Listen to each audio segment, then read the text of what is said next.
Hello friends, welcome to दृष्टि IQ।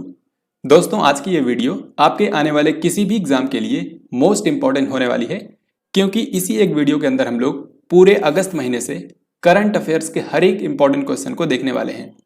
तो अगस्त महीने से आपकी परीक्षाओं में जो भी करंट अफेयर्स के क्वेश्चन पूछे जा सकते हैं, उन सब को हम इसी एक वीडियो के अंदर देखेंगे। यहाँ पर मैंने पूरे महीने से 120 सबसे चुनिंदा क्वेश्चंस को निकाला है, जो कि आपकी परीक्षाओं में पूछे जा सकते हैं। क्योंकि आप सभी की जो एग्जाम्स हैं ये बहुत ही जल्द होने वाली हैं और कुछ एग्जाम्स तो स्टार्ट भी हो चुकी हैं, तो आपको इस वीडियो को बिल्कुल ध्यान से और फोकस के साथ देखना है, क्योंकि यहाँ से आपके एग्जाम में क्वेश्चंस डेफिनेटली देखने को मिलेंगे। आप जानते हैं कि अगस्त महीने में ही टोक्यो ओलंपिक गेम्स का आयोजन किया गया था और भी कई सारे इवेंट्स अगस्त महीने में हुई हैं, जहाँ से आपके एग्जाम में क्वेश्चन डेफिनेटली देखने को मिलेंगे। इस वीडियो की सबसे खास बात यह है कि ये अपने आप में कंप्लीट वीडियो है, यानी कि इस वीडियो को देखने के बाद आप अगस्त महीने की करंट अफेयर्स को लेकर निश्चिंत हो जाएंगे। और जैसा कि मैंने आपको बताया कि इसी महीने में टोक्यो ओलंपिक गेम्स का आयोजन किया गया है, तो इस पर भी जो इंपॉर्टेंट क्वेश्चन आपके एग्जाम में पूछे जा सकते हैं, उन सबको हम इस वीडियो के अंदर कवर करेंगे। तो आपको बस इस वीडियो को पूरा ध्यान से देखना है। चलिए हम लोग शुरू करते हैं। यहां पर आपके सामने आज का सबसे पहला क्वेश्चन है कि लगातार 2 ओलंपिक खेलों में पदक जीतने वाली पहली भारतीय महिला कौन बनी है। तो बिल्कुल तसल्ली से आपको हर एक क्वेश्चन का पहले आंसर खुद से सोचना है और उसके बाद मैं आपको बताऊंगा। तो यहां पर इस क्वेश्चन का आंसर होगा दोस्तों ऑप्शन ए, यानी कि PV सिंधु।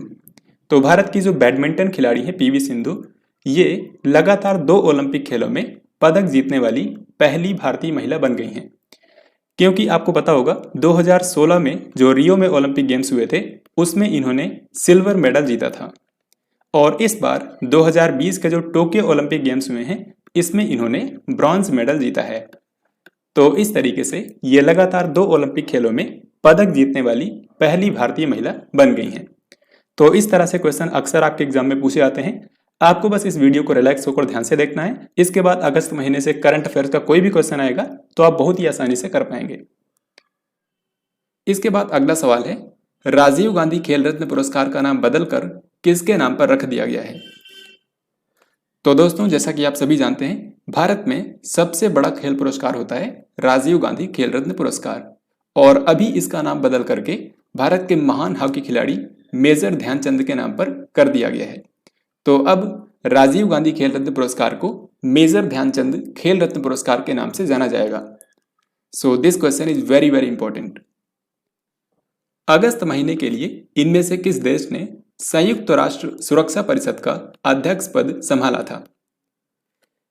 दोस्तों, आप जानते हैं यूनाइटेड नेशन के अंदर टोटल 6 अंग हैं और उन्हीं में से एक है यूनाइटेड नेशन सिक्योरिटी काउंसिल, यानी कि संयुक्त राष्ट्र सुरक्षा परिषद।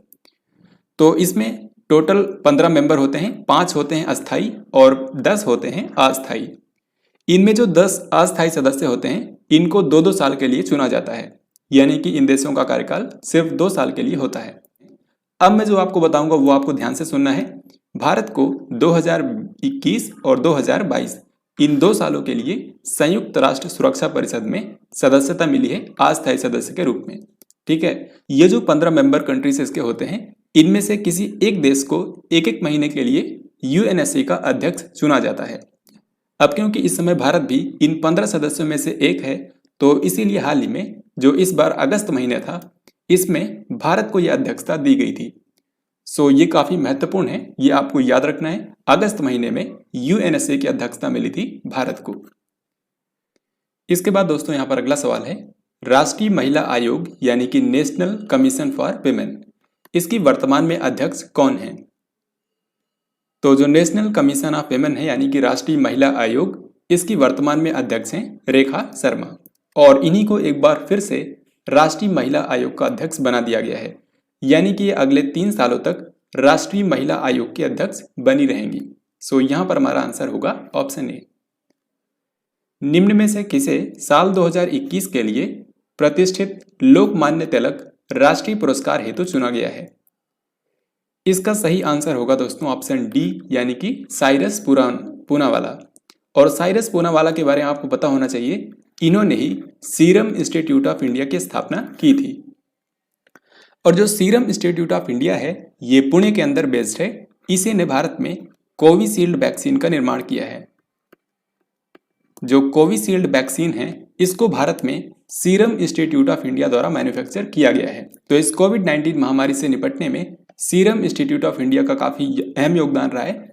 इसी के लिए इसके जो संस्थापक हैं साइरस पूनावाला, इनको 2021 के प्रतिष्ठित लोकमान्य तिलक राष्ट्रीय पुरस्कार के लिए चुना गया है। और यहाँ पर हम लोग सीरम इंस्टीट्यूट ऑफ इंडिया की बात कर रहे हैं, तो याद रखिएगा सीरम इंस्टीट्यूट ऑफ इंडिया के इस समय CEO हैं आदार पूनावाला। अब अगला सवाल देखते हैं। कोविड-19 के खिलाफ 100% टीकाकरण करने वाला देश का पहला शहर कौन सा बन गया है? तो इसका दोस्तों सही आंसर होगा ऑप्शन डी, यानी कि ओडिशा की राजधानी भुवनेश्वर। ओडिशा की राजधानी भुवनेश्वर में कोविड-19 के खिलाफ 100% वैक्सीनेशन कर दिया गया है। प्रधानमंत्री नरेंद्र मोदी ने गांव के बच्चों को प्ले स्कूल की सुविधा देने के लिए कौन सा कार्यक्रम शुरू किया है? तो दोस्तों प्ले स्कूल का जो कंसेप्ट है ये अभी के समय देश के बड़े शहरों में ही है। अब हाल ही में प्रधानमंत्री नरेंद्र मोदी ने एक कार्यक्रम शुरू किया है जिसका नाम है विद्या प्रवेश प्रोग्राम, और इसके तहत देश के गांव-गांव में प्ले स्कूल का कंसेप्ट पहुंचाया जाएगा। तो वहां पर भी बच्चे प्ले स्कूल में पढ़ाई कर सकेंगे। तो इसके लिए जो प्रोग्राम शुरू किया गया है इसका नाम आपको जरूर याद रखना है, विद्या प्रवेश प्रोग्राम। सूचना और प्रसारण मंत्रालय के नए सचिव कौन बन गए हैं?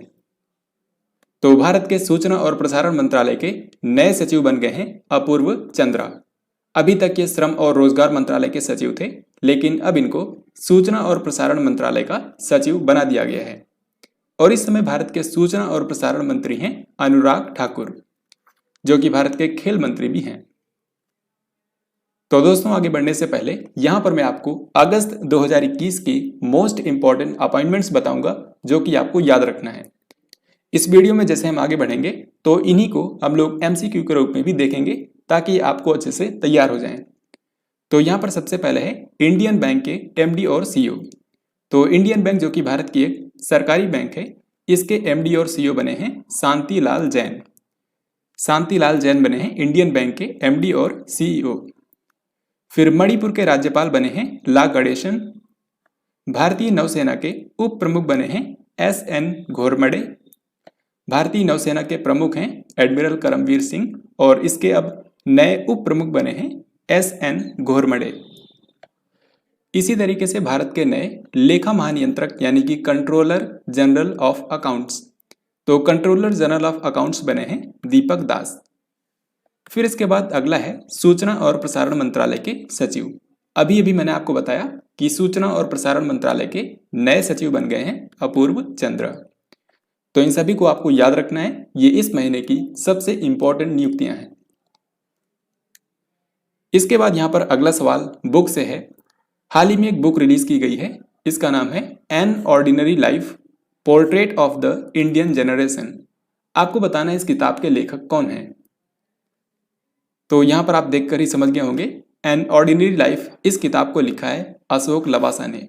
और अशोक लवासा जो हैं ये भारत के पूर्व चुनाव आयुक्त रह चुके हैं। साथ ही अभी के समय इनको ADB का उपाध्यक्ष बनाया गया है। तो यहां पर हमारा सही आंसर होगा ऑप्शन सी, यानी कि अशोक लवासा।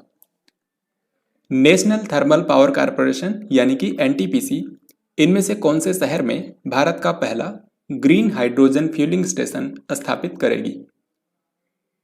तो इसका सही उत्तर होगा ऑप्शन ए, यानी कि लेह लद्दाख। तो एक हाइड्रोजन फ्यूलिंग स्टेशन स्थापित किया जाएगा लद्दाख की राजधानी लेह में, और इसको पूरी तरीके से ग्रीन बनाया जाएगा, यानी कि इसको संचालित करने के लिए सोलर एनर्जी का इस्तेमाल किया जाएगा, रिन्यूएबल एनर्जी का इस्तेमाल किया जाएगा। इसके लिए 1.25 मेगावाट का एक सोलर प्लांट भी स्थापित किया जाएगा जो कि लेह में ही बनेगा। और इस हाइड्रोजन फ्यूलिंग प्लांट को NTPC की एक सब्सिडरी कंपनी है जिसका नाम है NTPC रिन्यूएबल एनर्जी लिमिटेड, इसी के द्वारा इसको लेह लद्दाख में स्थापित किया जाएगा। इसके बाद अगला सवाल यहां पर आपके सामने है, भारतीय नौसेना के नए उप प्रमुख के रूप में किसने पदभार संभाला है? तो भारतीय नौसेना यानी कि इंडियन नेवी के नए वाइस चीफ बन गए हैं SN घोरमडे। तो यहां पर सही उत्तर होगा ऑप्शन बी, इन्होंने G अशोक कुमार का स्थान लिया है। बाकी भारतीय नौसेना के चीफ हैं यानी कि भारतीय नौसेना के प्रमुख हैं एडमिरल करमवीर सिंह। हाल ही में शोधकर्ताओं ने बृहस्पति के किस उपग्रह के वातावरण में जलवाष्प के साक्ष्य प्राप्त किए हैं? तो इसका सही उत्तर होगा ऑप्शन बी यानी कि गैनीमेड। तो दोस्तों गैनीमेड जो कि बृहस्पति का सबसे बड़ा उपग्रह है, इसी पर हाल ही में शोधकर्ताओं ने जलवाष्प के साक्ष्य प्राप्त किए हैं। 1 अगस्त को भारत के गृह मंत्री अमित शाह ने इनमें से कौन से शहर में इंस्टीट्यूट ऑफ फॉरेंसिक साइंसेस का शिलान्यास किया है? यानी कि इनमें से कौन से शहर में एक इंस्टीट्यूट ऑफ फॉरेंसिक साइंसेस की स्थापना की जाएगी, जिसकी हाल ही में आधारशिला रखी है भारत के गृह मंत्री अमित शाह ने? तो ये है उत्तर प्रदेश की राजधानी लखनऊ। उत्तर प्रदेश की राजधानी लखनऊ में ही इंस्टीट्यूट ऑफ फॉरेंसिक साइंसेस की स्थापना की जाएगी, जिसकी हाल ही में आधारशिला रखी है भारत के गृह मंत्री अमित शाह ने। भारत के नए लेखा महानियंत्रक यानी कि कंट्रोलर जनरल ऑफ अकाउंट्स कौन बने हैं? तो अभी तक जो भारत की लेखा महानियंत्रक थी वो इसकी 24वीं लेखा महानियंत्रक थी, जिनका नाम था सोमा राय वर्मन, लेकिन अब इनकी जगह ली है दीपक दास ने। तो दीपक दास जो हैं ये भारत के 25वें लेखा महानियंत्रक बन गए हैं। इसी तरीके से यहाँ पर आपको कंफ्यूज नहीं होना है, जो कैग का पद होता है यानी कि कंट्रोलर एंड ऑडिटर जनरल, वो इस समय है गिरीश चंद्र मुर्मू। तो इस समय भारत के कैग हैं गिरीश चंद्र मुर्मू, जबकि कंट्रोलर जनरल ऑफ अकाउंट्स यानी कि सीजीए हैं दीपक दास। निम्न में से किस देश के सेना प्रमुख जनरल मिन आंग लाइंग ने अपने को वहां का प्रधानमंत्री घोषित कर दिया है? तो दोस्तों आपको पता होगा इसी साल 1 फरवरी को म्यांमार के अंदर तख्ता पलट हुआ था और यहाँ के जो सेना प्रमुख हैं जनरल मिन आंग लाइंग, इन्होंने यहाँ की सरकार को हटाकर खुद सत्ता अपने हाथों में ले ली है। तो इसी के बाद अब यहाँ के जो सेना प्रमुख हैं जनरल मिन आंग लाइंग, इन्होंने खुद को म्यांमार का प्रधानमंत्री घोषित कर दिया है। तो इस क्वेश्चन का हमारा आंसर होगा म्यांमार। म्यांमार भारत का पड़ोसी देश है, इसकी राजधानी है नेपिडो और यहाँ की करेंसी है क्यात। 2 अगस्त को किसने डिजिटल भुगतान के लिए कैशलेस और कॉन्टैक्टलेस व्यवस्था ई रूपी की शुरुआत की है? तो ई रूपी जो है ये डिजिटल भुगतान करने के लिए एक कैशलेस और कॉन्टैक्टलेस तरीका है। इसमें क्यूआर कोड या फिर एसएमएस वाउचर के जरिए पेमेंट किया जा सकता है। तो इसको हाल ही में लॉन्च किया है भारत के प्रधानमंत्री नरेंद्र मोदी ने। सो यहाँ पर हमारा सही आंसर होगा ऑप्शन ए। प्रत्येक वर्ष विश्व स्तनपान सप्ताह यानी कि वर्ल्ड ब्रेस्ट फीडिंग वीक कब से कब तक मनाया जाता है? तो दोस्तों अगस्त महीने का जो पहला सप्ताह होता है यानी कि 1 से लेकर 7 अगस्त, इसको पूरी दुनिया में विश्व स्तनपान सप्ताह के रूप में मनाया जाता है और इस बार इसकी थीम रखी गई है प्रोटेक्ट ब्रेस्ट फीडिंग ए शेयर्ड रेस्पॉन्सिबिलिटी। निकोल पासिन्यान को इनमें से कौन से देश में फिर से प्रधानमंत्री अपॉइंट कर दिया गया है?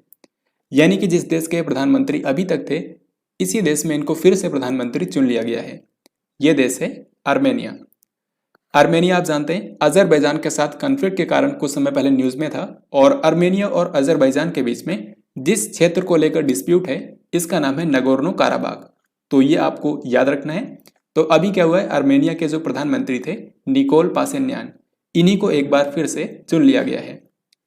आर्मेनिया की राजधानी आपको याद रखना है येरेवान।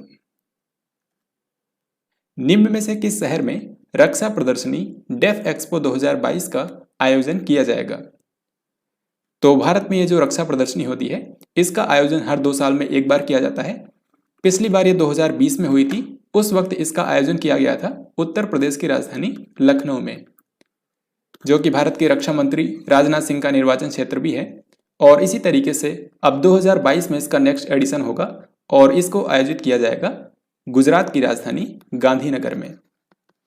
तो इस क्वेश्चन का हमारा आंसर होगा ऑप्शन सी यानी कि गांधीनगर। और दोस्तों आपको याद रखना है कि जो डेफ एक्सपो होता है इसी के साथ में भारत और अफ्रीकी देशों के बीच में रक्षा वार्ता का भी आयोजन किया जाता है। यानी कि भारत अफ्रीका रक्षा वार्ता का जो नेक्स्ट एडिशन होगा वो भी गांधीनगर में ही होगा। अमेरिका की जो स्पेस एजेंसी है नासा और भारत की जो स्पेस एजेंसी है इसरो, इन दोनों ने मिलकर एक मिशन तैयार किया है जिसका नाम दिया गया है निसार। तो निसार सैटेलाइट लॉन्च किया जाएगा, जो कि नासा और इसरो का ज्वाइंट मिशन है। इसका फुल फॉर्म होता है NASA ISRO synthetic aperture radar. तो इस सैटेलाइट को अर्थ ऑब्जर्वेशन के लिए लॉन्च किया जाएगा। यहाँ पर इस क्वेश्चन में सिर्फ इतना पूछा गया है कि इसको कौन से साल में लॉन्च किया जाएगा। तो इस क्वेश्चन का आंसर होगा साल 2023। 2023 की शुरुआत में ही इस निसार नाम के सैटेलाइट को लॉन्च किया जाएगा, जो कि नासा और इसरो का ज्वाइंट मिशन है। निम्न में से किस देश ने फुटबॉल टूर्नामेंट कॉनकाकैफ गोल्ड कप 2021 का खिताब जीत लिया है? कॉनकाकैफ गोल्ड कप जो होता है, ये उत्तरी अमेरिका के जो देश हैं उनके बीच में होने वाला एक फुटबॉल टूर्नामेंट है। और वैसे ये जो टूर्नामेंट होता है ये हर 2 साल में एक बार होता है। तो इस बार जब इसका आयोजन किया गया है, इसको जीत लिया है अमेरिका ने, और अमेरिका ने इसमें फाइनल में हराया था मैक्सिको देश को। दोस्तों यहाँ पर मैं आपको बता दूं, फुटबॉल में जो सबसे बड़ा टूर्नामेंट होता है ये होता है फीफा वर्ल्ड कप। और फीफा वर्ल्ड कप 2022 में होने वाला है, जो कि आयोजित किया जाएगा कतर की राजधानी दोहा में। तो ये आपको अच्छे से याद रखना है, क्योंकि जब भी कोई बड़ा टूर्नामेंट होने वाला होता है तो उससे पहले जो एग्जाम्स होते हैं उसमें अक्सर ऐसे क्वेश्चन पूछे जाते हैं। तो दोस्तों अभी तक आपने इस वीडियो में देखा कि हम लोगों ने इसमें जितने भी क्वेश्चंस लिए हैं ये आपके आगामी परीक्षाओं के लिए काफ़ी महत्वपूर्ण हैं। तो इसी तरीके से आपको इस वीडियो को ध्यान से देखते चलना है और ये आसानी से आपको याद हो जाएंगे। भारत के जो खेल मंत्री हैं अनुराग ठाकुर, इन्होंने टोक्यो पैरा ओलंपिक खेलों के लिए कौन सा थीम सॉन्ग जारी किया है? तो टोक्यो पैरा ओलंपिक गेम्स जो हैं इनका आयोजन अगस्त और सितंबर महीने में किया गया था। 5 सितंबर को इसका समापन हुआ था। तो इसके लिए जो भारत का थीम सॉन्ग जारी किया गया था इसका नाम है कर दे कमाल तू। सो यहाँ पर सही आंसर हो जाएगा option C. Tokyo para Olympic games के बारे में हम लोग सितंबर के वीडियो में देखेंगे। वैसे इस पर मैंने अलग से वीडियो भी बना दिया है। टोक्यो पैरा ओलंपिक गेम्स से रिलेटेड जितने भी क्वेश्चन पूछे जा सकते हैं उस पर मैंने एक अलग सी वीडियो बनाया है, उसको भी आप देख सकते हैं। इटली की लग्जरी ब्रांड बल्गैरी ने इनमें से किस भारतीय अभिनेत्री को वैश्विक ब्रांड एम्बेसडर बनाया है? तो इटली की एक लग्जरी ब्रांड है बल्गैरी, ये कई तरह के प्रोडक्ट्स बनाती है।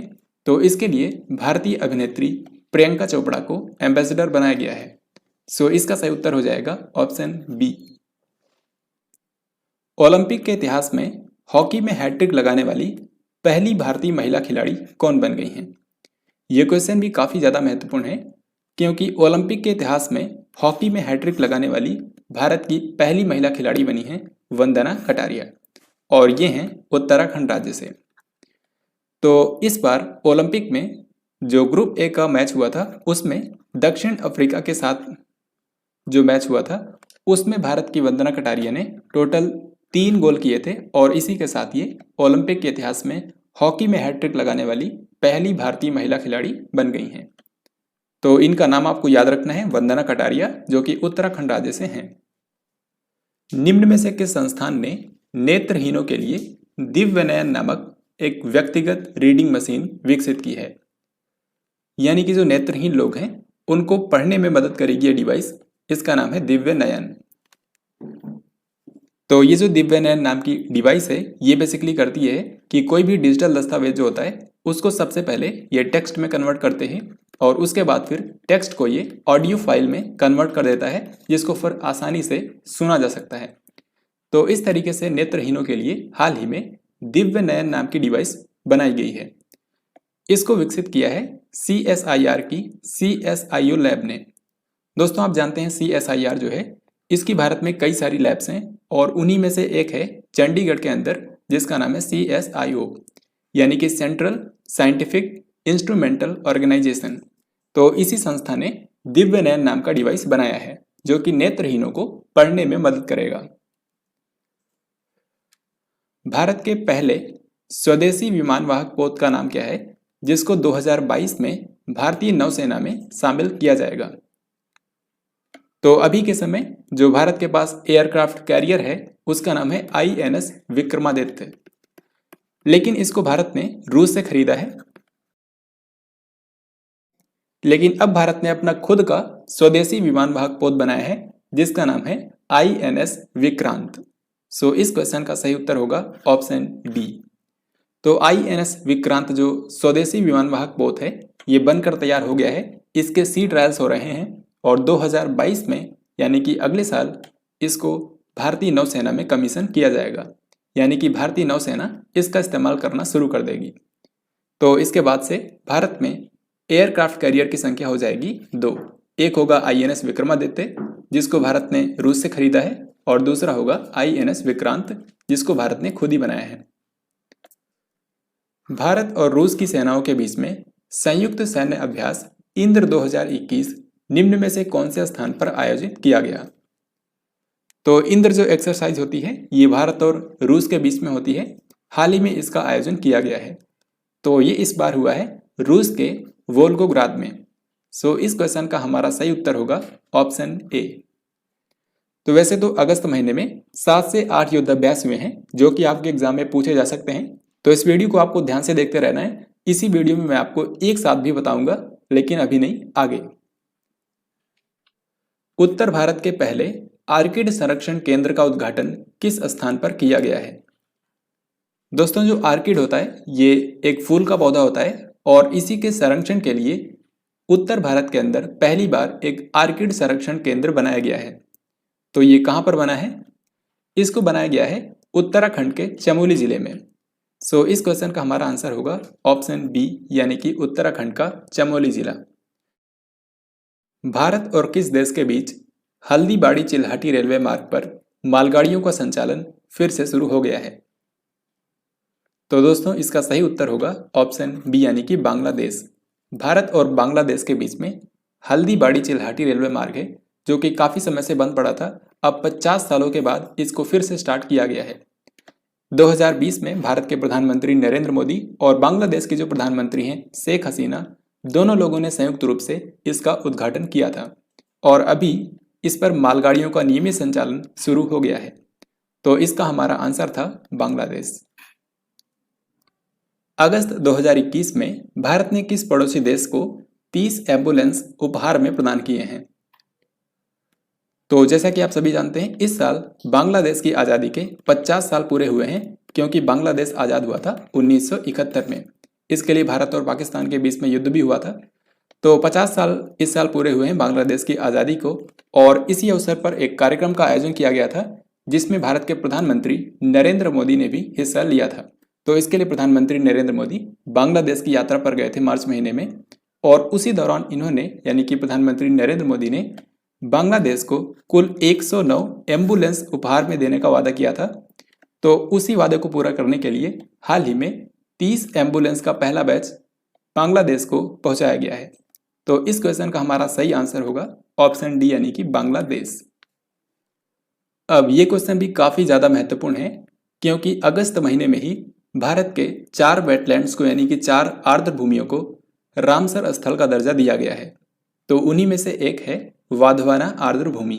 आपको बताना है इसको हाल ही में रामसर स्थल का दर्जा दिया गया है, ये कौन से राज्य में स्थित है? तो इसका सही उत्तर होगा ऑप्शन सी, यानी कि गुजरात। यहाँ पर आप देख सकते हैं जिन 4 वेटलैंड्स को रामसर साइट का दर्जा दिया गया है, इनमें से 2 तो हैं हरियाणा में और 2 हैं गुजरात में। सबसे पहले हरियाणा की देखते हैं। हरियाणा के झज्जर जिले में है भिंडावास वन्यजीव अभयारण्य। इसके अलावा दूसरा है गुरुग्राम के अंदर सुल्तानपुर राष्ट्रीय उद्यान। तो हरियाणा के इन दोनों वेटलैंड्स को हाल ही में रामसर साइट का दर्जा दिया गया है। और इसी तरीके से अगर हम गुजरात में देखें तो यहाँ के भी 2 वेटलैंड्स को हाल ही में रामसर साइट का दर्जा दिया गया है। एक तो है वाधवाना आर्द्र भूमि जो कि वडोदरा जिले में है, और दूसरा है थोल झील वन्यजीव अभयारण्य, ये है मेहसाना में।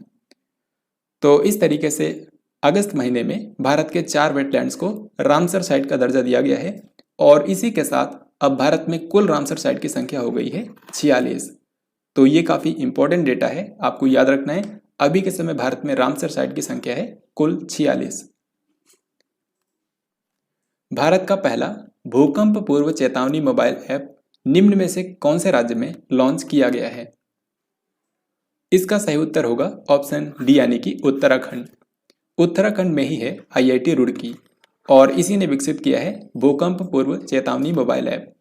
तो भारत में पहली बार है जब किसी राज्य के अंदर भूकंप पूर्व चेतावनी मोबाइल ऐप को लॉन्च किया गया है।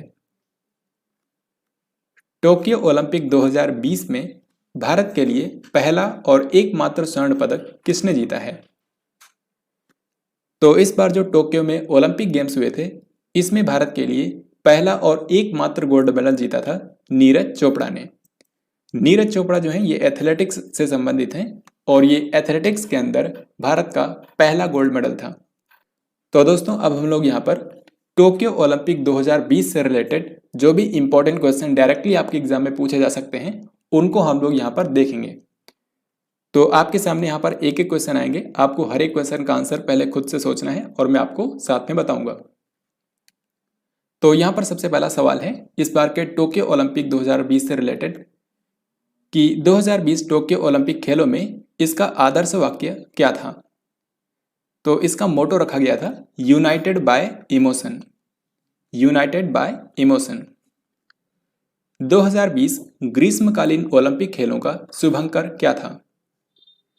यहां पर मैं आपको एक चीज और बता दूं कि इस बार जो समर ओलंपिक गेम्स हुए हैं ये इसका 32वां संस्करण था। इससे पहले जो 31st एडिशन था उसका आयोजन ब्राजील के रियो शहर में किया गया था। ये इसका 32वां संस्करण है। तो इसमें शुभंकर यानी कि मैस्कट था मिराई टोआ। सही आंसर होगा ऑप्शन बी।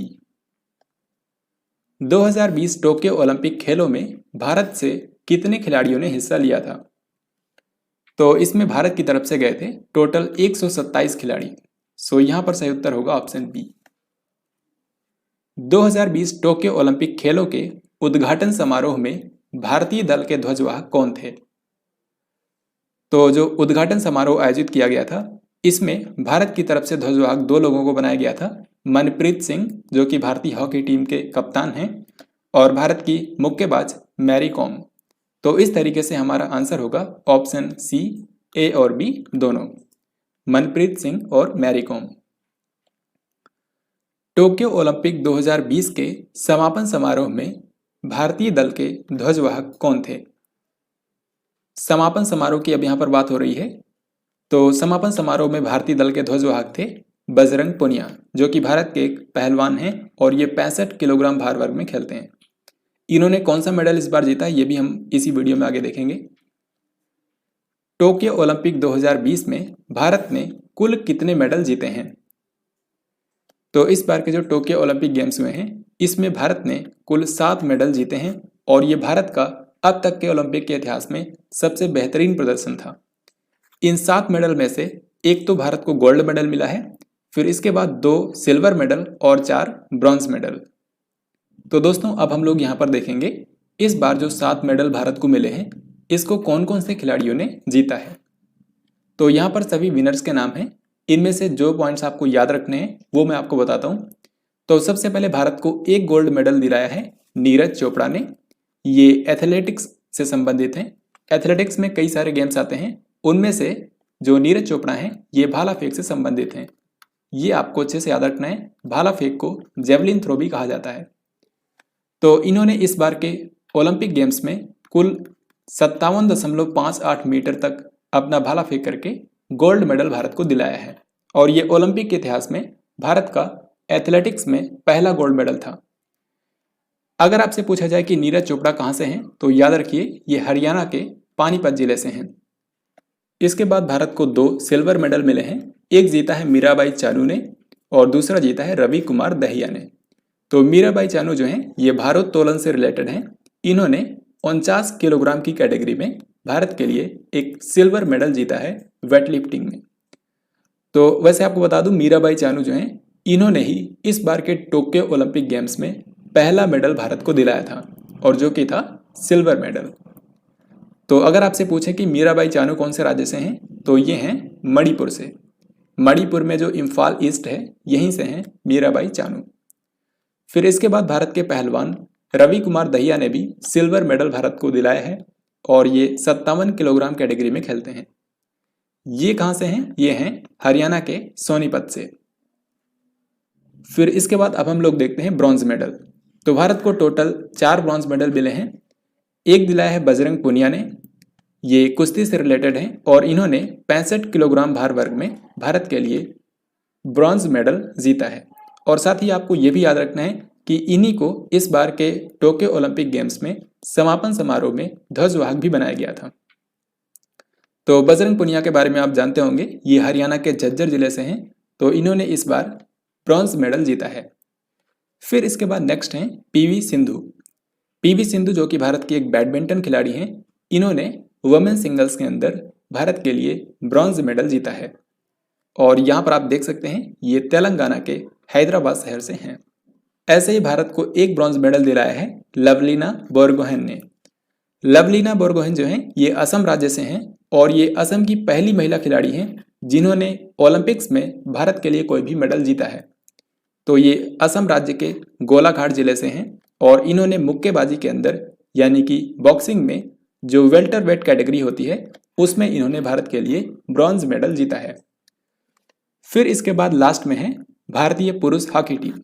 तो इस बार भारतीय पुरुष हॉकी टीम ने 41 सालों के बाद ओलंपिक में कोई भी मेडल जीता है और इस बार भारत ने ब्रॉन्ज मेडल जीता है। इसमें आपको दो व्यक्तियों के नाम याद रखने हैं, मनप्रीत सिंह जो कि इस बार भारतीय पुरुष हॉकी टीम के कप्तान थे, और PR श्रीजेश ये भारतीय हॉकी टीम के गोलकीपर हैं। तो भारत को ये जो 7 मेडल मिले हैं इनके बारे में आपको अच्छे से याद रखना है, यहाँ से आपके एग्जाम में एक क्वेश्चन पूछा जा सकता है। तो अब हम लोग आगे बढ़ते हैं, नेक्स्ट क्वेश्चन देखते हैं। टोक्यो ओलंपिक 2020 की पदक तालिका में निम्न में से किस देश ने शीर्ष स्थान हासिल किया है? तो इस बार टोक्यो ओलंपिक्स में शीर्ष स्थान हासिल किया है अमेरिका ने। अमेरिका इसमें नंबर 1 पर रहा, उसके बाद दूसरे स्थान पर रहा चीन। यहाँ पर आप इन कंट्रीज के मेडल भी देख सकते हैं। सबसे पहले नंबर पर है अमेरिका। अमेरिका ने कुल 39 गोल्ड मेडल जीते हैं और वैसे इनके टोटल मेडल हैं 113, जिनमें 33 ब्रॉन्ज मेडल, 41 सिल्वर मेडल भी शामिल हैं। फिर इसके बाद दूसरे नंबर पर है चाइना। चाइना ने टोटल 38 गोल्ड मेडल जीते हैं। फिर इसके बाद तीसरे स्थान पर है जापान और इसके बाद आपको सिर्फ भारत का ही याद रखना है। भारत है 48वें स्थान पर। भारत ने क्योंकि टोटल 7 मेडल जीते हैं और इस हिसाब से भारत पदक तालिका में 48वें स्थान पर रहा है। तो आपको टॉप 3 कंट्रीज और भारत की रैंक याद रखनी है। नेक्स्ट क्वेश्चन यहाँ पर है, टोक्यो ओलंपिक 2020 की पदक तालिका में भारत ने कौन सा स्थान हासिल किया है? तो अब यहाँ पर भारत की रैंक पूछी जा रही है। भारत ने इस बार के ओलंपिक्स में 48वां स्थान हासिल किया है और भारत ने कुल मिलाकर 7 मेडल जीते हैं।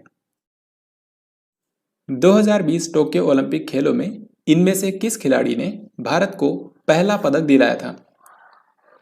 तो इस बार के टोक्यो ओलंपिक गेम्स में भारत को पहला मेडल दिलाया था भारत की मीराबाई चानू ने।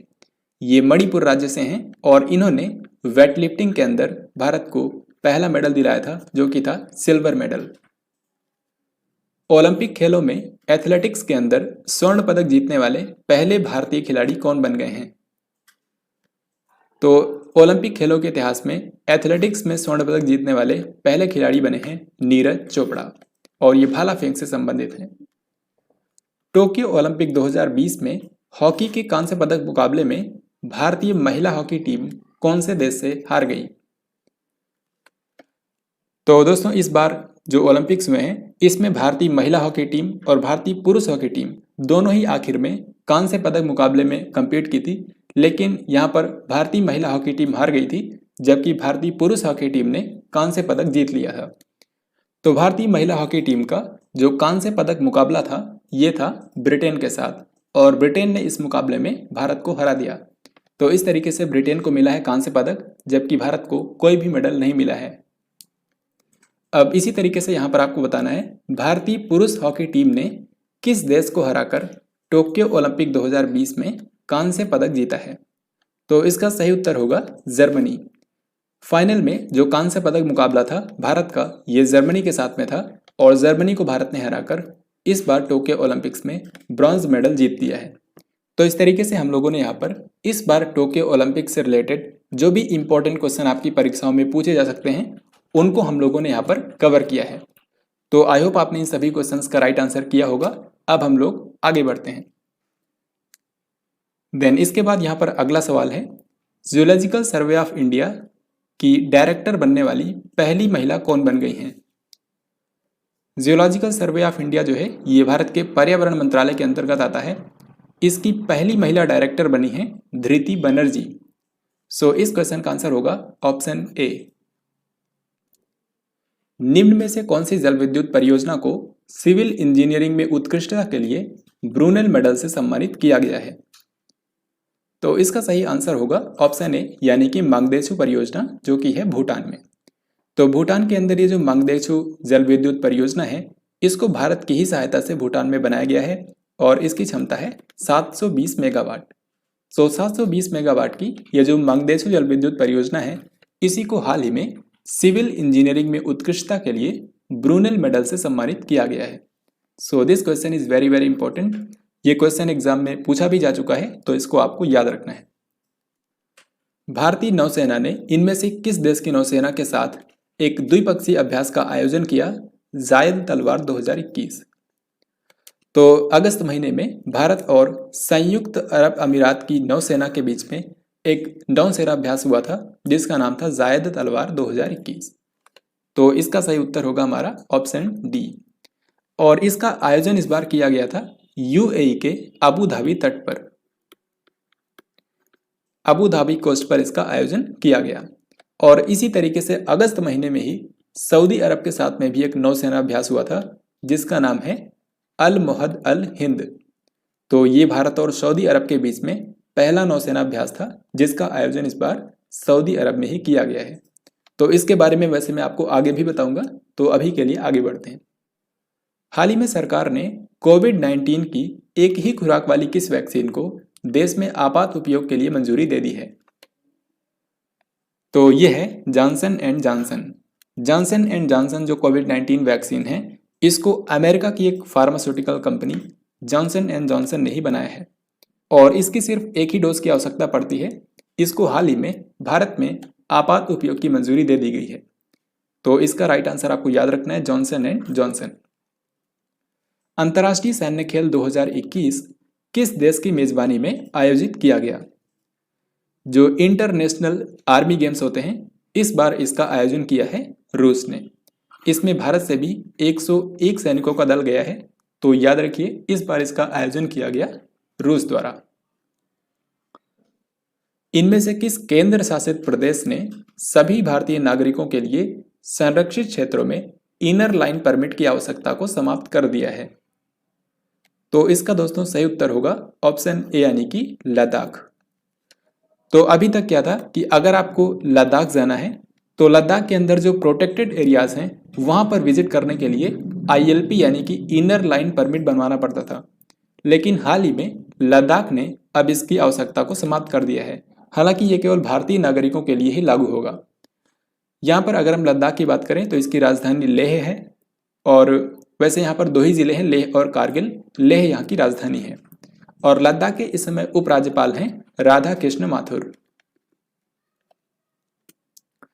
निम्न में से किस राज्य की सरकार ने वंदना कटारिया को राज्य के बेटी बचाओ बेटी पढ़ाओ अभियान का ब्रांड एम्बेसडर बनाया है?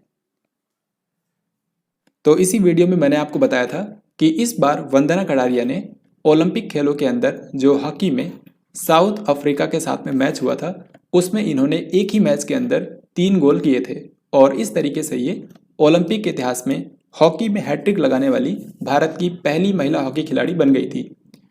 और क्योंकि ये उत्तराखंड राज्य से हैं, तो इनकी इसी उपलब्धि को देखते हुए उत्तराखंड की सरकार ने अपने बेटी बचाओ बेटी पढ़ाओ अभियान के लिए इनको ब्रांड एम्बेसडर के रूप में नियुक्त किया है। तो ये आपको याद रखना है। उत्तराखंड में हाल ही में यहाँ के नए मुख्यमंत्री बने हैं पुष्कर सिंह धामी और यहाँ के नए राज्यपाल हैं लेफ्टिनेंट जनरल गुरमीत सिंह।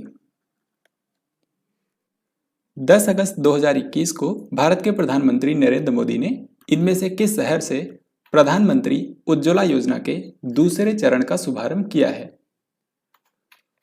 तो प्रधानमंत्री उज्ज्वला योजना जो है, इसको साल 2016 में शुरू किया गया था। देश के जो गरीब परिवार हैं उनको फ्री में LPG गैस कनेक्शन प्रदान करने के लिए 2016 में इसको शुरू किया गया था। तो अभी क्या है कि हाल ही में इसका दूसरा चरण अब शुरू कर दिया गया है। प्रधानमंत्री नरेंद्र मोदी ने इसको अगस्त महीने में उत्तर प्रदेश के महोबा जिले से शुरू किया है। प्रधानमंत्री उज्ज्वला योजना के इस दूसरे चरण में 1 करोड़ ऐसे परिवारों को कवर किया जाएगा जिनको पहले चरण के अंदर कवर नहीं किया गया था, यानी कि जिनको पहले चरण में लाभ नहीं मिला था। अब ऐसे 1 करोड़ परिवारों को LPG गैस कनेक्शन प्रदान किया जाएगा। हालांकि इस बार इसमें कुछ विस्तार किया गया है, जैसे कि भरा हुआ सिलेंडर दिया जाएगा, साथ ही इसमें इस बार गैस चूल्हा भी दिया जाएगा। निम्न में से किस शहर में एक केंद्रीय विश्वविद्यालय की स्थापना के लिए संसद में विधेयक पारित किया गया? तो अगस्त महीने में एक विधेयक पारित किया गया है, जिसके तहत भारत के एक शहर के अंदर केंद्रीय विश्वविद्यालय की स्थापना की जाएगी। तो इसके लिए एक संशोधन विधेयक अगस्त महीने में पारित किया गया, और ये जो संशोधन विधेयक है ये केंद्रीय विश्वविद्यालय अधिनियम 2009 में संशोधन करेगा।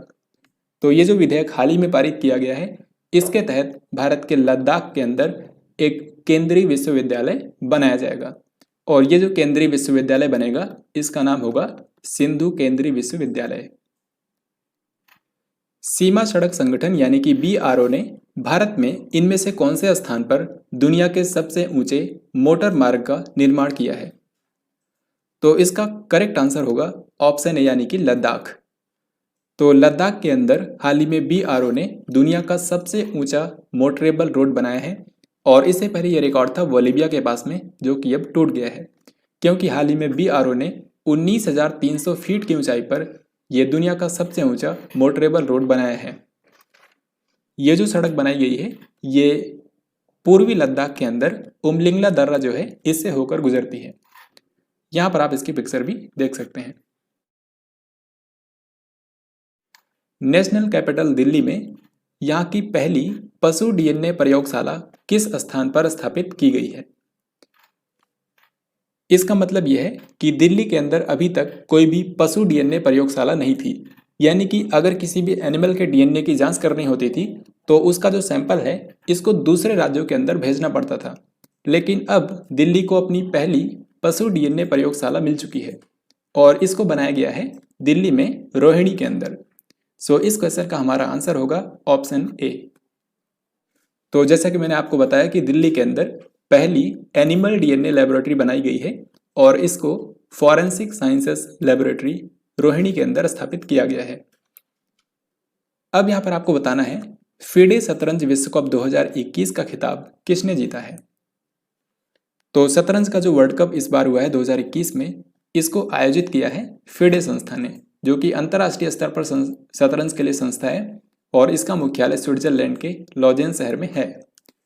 तो इस बार जो शतरंज का वर्ल्ड कप हुआ है इसका आयोजन किया गया था रूस के अंदर, और इसको जिस व्यक्ति ने जीता है इनका नाम है जेन क्रिजिस्तोफ डूडा, और ये हैं पोलैंड के निवासी। तो बस इस क्वेश्चन में आपको इतना ही याद रखना है कि इस बार का जो शतरंज वर्ल्ड कप हुआ है इसको जीत लिया है पोलैंड के जेन क्रिजिस्तोफ डूडा ने, और इन्होंने वैसे फाइनल में हराया था रूस के सर्जेई कारजाकिन को। भारतीय एथलेटिक्स महासंघ यानी कि AFI ने किस दिन को भाला फेंक दिवस के रूप में मनाने का फैसला किया है? तो अभी मैंने आपको बताया था कि भारत के जो भाला फेंक खिलाड़ी हैं नीरज चोपड़ा, इन्होंने इस बार के टोक्यो ओलंपिक्स के अंदर भारत को एकमात्र गोल्ड मेडल दिलाया था, जो कि एथलेटिक्स में ओलंपिक के इतिहास में भारत का पहला गोल्ड मेडल है। तो क्योंकि नीरज चोपड़ा ने ये मेडल 7 अगस्त के दिन जीता था, यानी कि जिस दिन क्लोजिंग सेरेमनी थी उसके जस्ट एक दिन पहले इन्होंने भारत के लिए गोल्ड मेडल जीता है। तो इसीलिए अब से 7 अगस्त को भारत का जो भारतीय एथलेटिक्स महासंघ है इसने इस दिन को भाला फेंक दिवस के रूप में मनाने का फैसला किया है। तो इस क्वेश्चन का हमारा सही उत्तर होगा ऑप्शन सी यानी कि 7 अगस्त। 13 अगस्त को किसने फिट इंडिया फ्रीडम रन 2.0 के राष्ट्रव्यापी कार्यक्रम का शुभारंभ किया है? तो देश के युवाओं को फिट रखने के लिए साल 2019 में फिट इंडिया मूवमेंट की शुरुआत की गई थी, और उसी के अंतर्गत हाल ही में फिट इंडिया फ्रीडम रन 2.0 का शुभारंभ किया गया। ये राष्ट्रव्यापी कार्यक्रम है, यानी कि पूरे देश के अंदर इसका आयोजन किया गया। 13 अगस्त को ये कार्यक्रम शुरू हुआ था, और 2 अक्टूबर 2021 को यानी कि महात्मा गांधी की 152वीं जयंती के अवसर पर इसका समापन हुआ। तो ये जो फिट इंडिया फ्रीडम रन 2.0 था, इसका उद्घाटन किया था भारत के खेल मंत्री अनुराग ठाकुर ने। तो इसका सही उत्तर होगा option D. Next question and very important, 127वां संविधान संशोधन विधेयक 2021 लोकसभा के द्वारा किस दिन पारित किया गया? तो दोस्तों हाल ही में अगस्त महीने में भारत के संविधान में एक संशोधन किया गया है और इसी के लिए 127वां संविधान संशोधन विधेयक पारित किया गया था।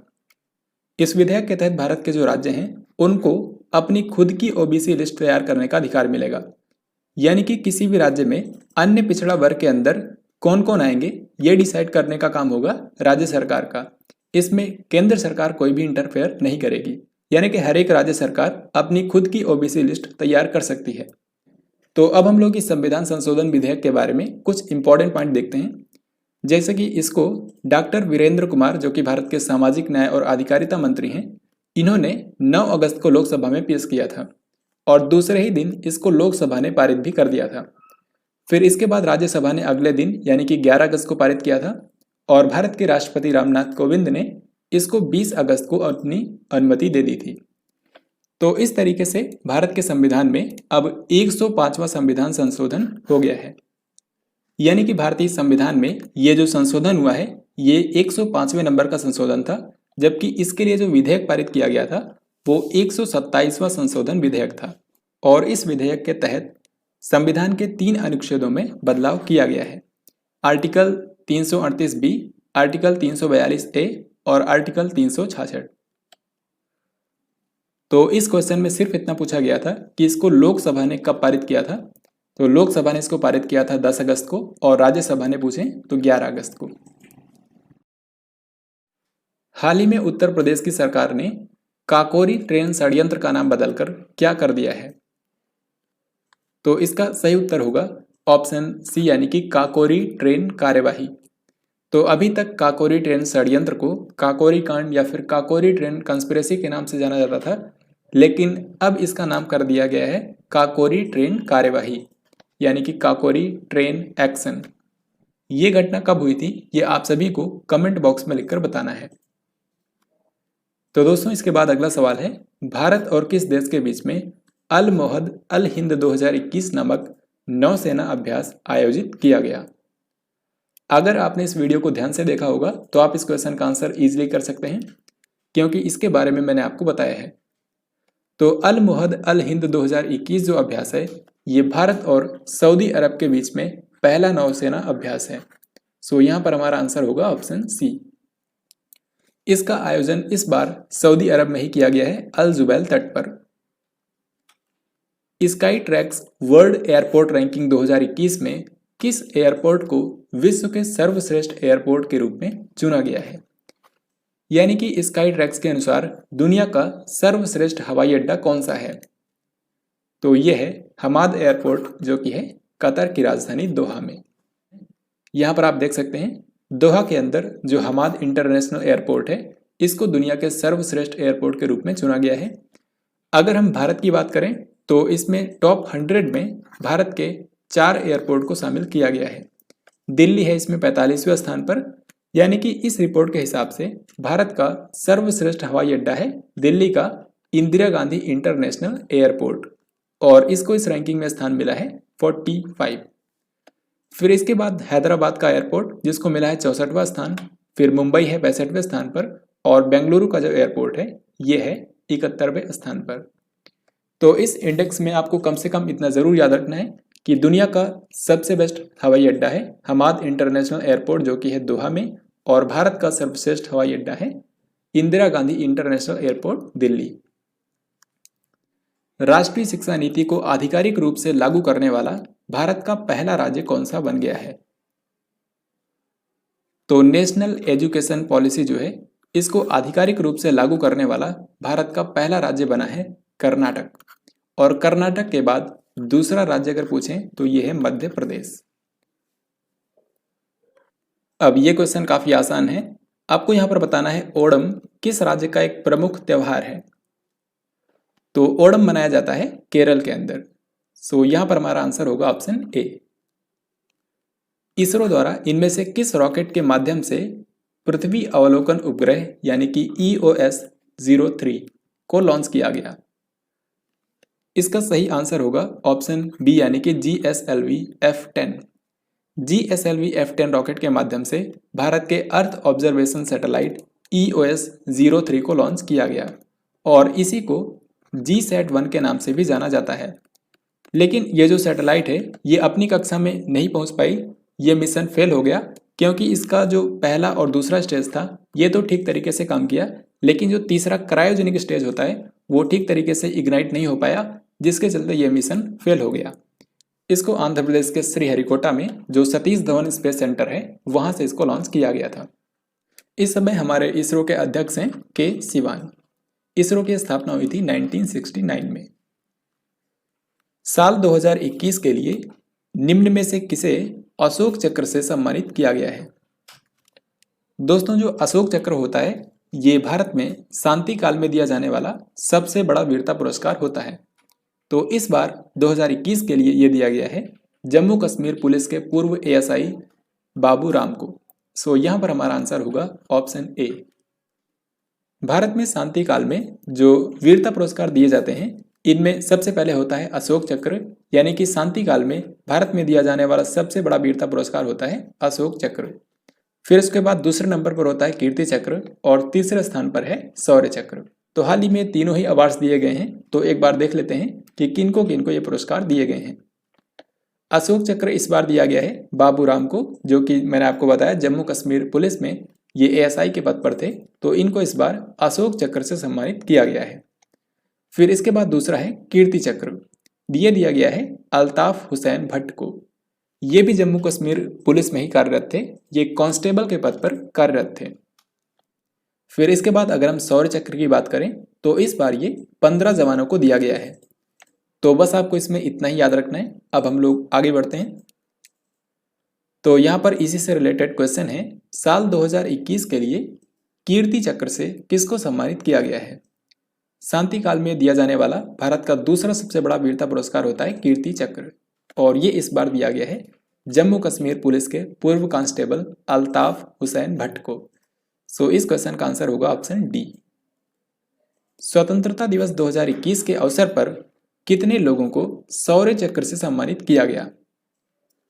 तो शौर्य चक्र इस बार दिया गया है कुल 15 जवानों को। सो यहां पर हमारा आंसर होगा ऑप्शन सी। अगस्त 2021 में गुजरात के कौन से शहर में इन्वेस्टर समिट का आयोजन किया गया? तो निवेशकों को आकर्षित करने के लिए इन्वेस्टर समिट का हाल ही में आयोजन किया गया था गुजरात की राजधानी गांधीनगर में। तो इस क्वेश्चन का आंसर होगा गांधीनगर। आगामी किस वर्ष में देश में पहली बार हाथियों और बाघों की गणना का कार्य एक साथ किया जाएगा? तो ऐसा भारत में पहली बार होगा जब एलिफेंट्स और टाइगर्स इन दोनों की पॉपुलेशन की काउंटिंग पहली बार एक साथ की जाएगी। तो ये होगा अगले ही साल यानी कि 2022 में। हाल ही में विश्व हाथी दिवस मनाया गया था 12 अगस्त को, और विश्व बाघ दिवस होता है 29 जुलाई को। स्वच्छ सर्वेक्षण 2021 के तहत देश का पहला वाटर प्लस शहर किसको घोषित किया गया है? तो भारत का जो सबसे साफ शहर है इंदौर, इसी को हाल ही में भारत का पहला वाटर प्लस शहर घोषित किया गया है। ऐसा इसलिए क्योंकि इंदौर के अंदर बेहतर तरीके से सीवेज ट्रीटमेंट किया जाता है। पूरे इंदौर शहर के अंदर 7 सीवेज ट्रीटमेंट प्लांट स्थापित किए गए हैं जिनके जरिए सीवेज का ट्रीटमेंट किया जाता है। यहाँ पर मैं आपको बता दूं कि इंदौर के अंदर जितना भी सीवेज वाटर होता है इसका 30% रिसाइकल करके फिर से इस्तेमाल में लाया जाता है। इसीलिए हाल ही में स्वच्छ सर्वेक्षण 2021 के तहत भारत का पहला वाटर प्लस शहर बना है इंदौर। वैश्विक युवा सूचकांक 2020 में भारत को कौन सा स्थान मिला है? तो हाल ही में ग्लोबल यूथ डेवलपमेंट इंडेक्स जारी किया गया था। इसमें नंबर 1 पर है सिंगापुर और भारत का स्थान है 122वां। सो यहां पर हमारा आंसर होगा 122। निम्न में से किस राज्य की सरकार ने सूचना प्रौद्योगिकी यानी कि आईटी में उत्कृष्टता हेतु राजीव गांधी पुरस्कार की अनाउंसमेंट करी है? तो इसका सही उत्तर होगा महाराष्ट्र। हाल ही में महाराष्ट्र के मुख्यमंत्री उद्धव ठाकरे ने अनाउंसमेंट करी है कि राज्य के अंदर राजीव गांधी के नाम पर एक आईटी पुरस्कार प्रदान किया जाएगा। इसके अलावा महाराष्ट्र सरकार ने यह भी अनाउंस किया है कि महाराष्ट्र के पुणे शहर में भारत के पूर्व प्रधानमंत्री राजीव गांधी के नाम पर एक साइंस सिटी की स्थापना की जाएगी। ये भी आपको याद रखना है। चंद्रयान 2 के ऑर्बिटर ने चंद्रमा के ऊपर पानी के अणुओं का पता लगाया है। आपको बताना है कि जो चंद्रयान 2 मिशन था इसको कौन से साल में लॉन्च किया गया था। तो इसका सही उत्तर होगा ऑप्शन बी यानी कि 2019। तो साल 2019 में भारत के चंद्रयान 2 मिशन को लॉन्च किया गया था। इसमें ऑर्बिटर, लैंडर और रोवर तीनों ही शामिल थे। हालांकि लैंडर जो है ये चंद्रमा पर सॉफ्ट लैंडिंग नहीं कर पाया था, जबकि ऑर्बिटर ये अभी भी काम कर रहा है और इसरो के मुताबिक अगले 7 सालों तक ये चंद्रयान 2 का जो ऑर्बिटर है ये ऐसे ही चंद्रमा की परिक्रमा करता रहेगा। तो इसी चंद्रयान 2 के ऑर्बिटर ने हाल ही में चंद्रमा पर पानी के अणुओं का पता लगाया है। विश्व तीरंदाजी युवा चैंपियनशिप 2021 में भारत ने 8 गोल्ड मेडल सहित कुल कितने पदक जीते हैं? यहां पर आपको सिर्फ 2 पॉइंट याद रखने हैं। ये जो वर्ल्ड यूथ आर्चरी चैंपियनशिप का आयोजन किया गया था ये हुआ था पोलैंड में, और इसमें भारत ने कुल मिलाकर 15 मेडल जीते हैं, जिनमें से 8 हैं गोल्ड मेडल, फिर इसके बाद 2 हैं सिल्वर मेडल और 5 हैं ब्रॉन्ज मेडल। तो यहां पर पूछा गया है टोटल कितने मेडल जीते हैं, आंसर होगा 15। मलेशिया के नए प्रधानमंत्री के रूप में किसको अपॉइंट किया गया है? मलेशिया के इससे पहले प्रधानमंत्री थे मोहिउद्दीन यासीन, लेकिन इनके बाद अब मलेशिया के नए प्रधानमंत्री बन गए हैं इस्माइल साबरी याकूब। तो यहां पर सही आंसर होगा ऑप्शन डी। मलेशिया की राजधानी है कुआलालंपुर और कुआलालंपुर शहर में ही बैडमिंटन वर्ल्ड फेडरेशन का हेडक्वार्टर है। प्रधानमंत्री नरेंद्र मोदी ने किस दिन को विभाजन विभीषिका स्मृति दिवस के रूप में मनाने की घोषणा करी है, यानी कि पार्टीशन हारोज रिमेम्बरेंस डे? तो भारत और पाकिस्तान का जब पार्टीशन हुआ था तो उस दौरान काफी हिंसा हुई थी, बहुत सारे लोग विस्थापित हो गए थे और कई लोगों ने यहाँ पर जान गंवाई थी। तो इन्हीं भारतीय लोगों की याद में भारत में अब से हर साल 14 अगस्त को मनाया जाएगा विभाजन विभीषिका स्मृति दिवस। तो इसका सही उत्तर होगा ऑप्शन सी। तो दोस्तों अब हम लोग यहाँ पर देखेंगे अगस्त 2021 के सभी इंपॉर्टेंट डेज और थीम। तो आपको बिल्कुल ध्यान से देखना है।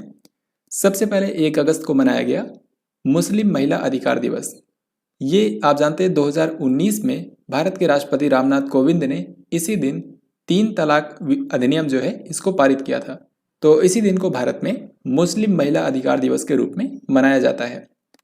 फिर इसके बाद 7 अगस्त को मनाया गया राष्ट्रीय हथकरघा दिवस, यानी कि नेशनल हैंडलूम डे। इसी दिन आपको याद रखना है अब से हर साल मनाया जाएगा भाला फेंक दिवस, क्योंकि 7 अगस्त 2021 को भारत के नीरज चोपड़ा ने भाला फेंक के अंदर गोल्ड मेडल जीता था। फिर इसके बाद 10 अगस्त को मनाया गया विश्व जैव ईंधन दिवस, यानी कि वर्ल्ड बायोफ्यूल डे। फिर इसके बाद 12 अगस्त को मनाया गया विश्व युवा दिवस, और 12 अगस्त को ही मनाया जाता है विश्व हाथी दिवस। दोस्तों अंतर्राष्ट्रीय युवा दिवस जो है ये तो मनाया जाता है 12 अगस्त को। इसी तरीके से भारत में राष्ट्रीय युवा दिवस मनाया जाता है 12 जनवरी को, जो कि स्वामी विवेकानंद जी का जन्मदिन होता है। 13 अगस्त को मनाया गया विश्व अंगदान दिवस, यानी कि वर्ल्ड ऑर्गन डोनेशन डे। तो ऑर्गन डोनेशन के बारे में जागरूकता फैलाने के लिए हर साल 13 अगस्त को मनाया जाता है विश्व अंगदान दिवस। इसके बाद 14 अगस्त को मनाया गया विभाजन विभीषिका स्मृति दिवस, यानी कि पार्टीशन हारोज रिमेम्बरेंस डे। ये इसी साल पहली बार ऑब्जर्व किया गया है और अब से हर साल ये 14 अगस्त को ऑब्जर्व किया जाएगा। फिर इसके बाद 15 अगस्त को मनाया गया भारत में 75वां स्वतंत्रता दिवस, 75th इंडिपेंडेंस डे। इस बार 15 अगस्त को मनाया गया है। इसके बाद 19 अगस्त को मनाया गया विश्व मानवतावादी दिवस, यानी कि वर्ल्ड ह्यूमैनिटेरियन डे। इसी तरीके से 19 अगस्त को ही मनाया जाता है विश्व फोटोग्राफी दिवस। तो 19 अगस्त को 2 इंपॉर्टेंट डेज मनाए जाते हैं, वर्ल्ड ह्यूमैनिटेरियन डे और वर्ल्ड फोटोग्राफी डे। अब ऐसे हम आगे बढ़ते हैं। 20 अगस्त को मनाया गया सद्भावना दिवस। दोस्तों ये जो सद्भावना दिवस होता है ये भारत के पूर्व प्रधानमंत्री राजीव गांधी का जन्मदिन होता है। तो राजीव गांधी के जन्मदिन को भारत में सद्भावना दिवस के रूप में हर साल 20 अगस्त को मनाया जाता है। फिर इसके बाद 21 अगस्त को मनाया गया विश्व वरिष्ठ नागरिक दिवस। ये वरिष्ठ नागरिकों के सम्मान में हर साल मनाया जाता है 21 अगस्त को, वर्ल्ड सीनियर सिटीजन्स डे। फिर इसके बाद 29 अगस्त को आखिर में मनाया गया राष्ट्रीय खेल दिवस। ये भारत में मनाया जाता है। इस दिन भारत के हॉकी के जादूगर कहे जाने वाले मेजर ध्यानचंद जी का जन्मदिन होता है। इसी तरीके से 29 अगस्त को ही अंतर्राष्ट्रीय स्तर पर मनाया जाता है परमाणु परीक्षण के खिलाफ अंतर्राष्ट्रीय दिवस, यानी कि कोई भी देश परमाणु परीक्षण ना करे, इसी के लिए हर साल 29 अगस्त को मनाया जाता है international day against nuclear tests.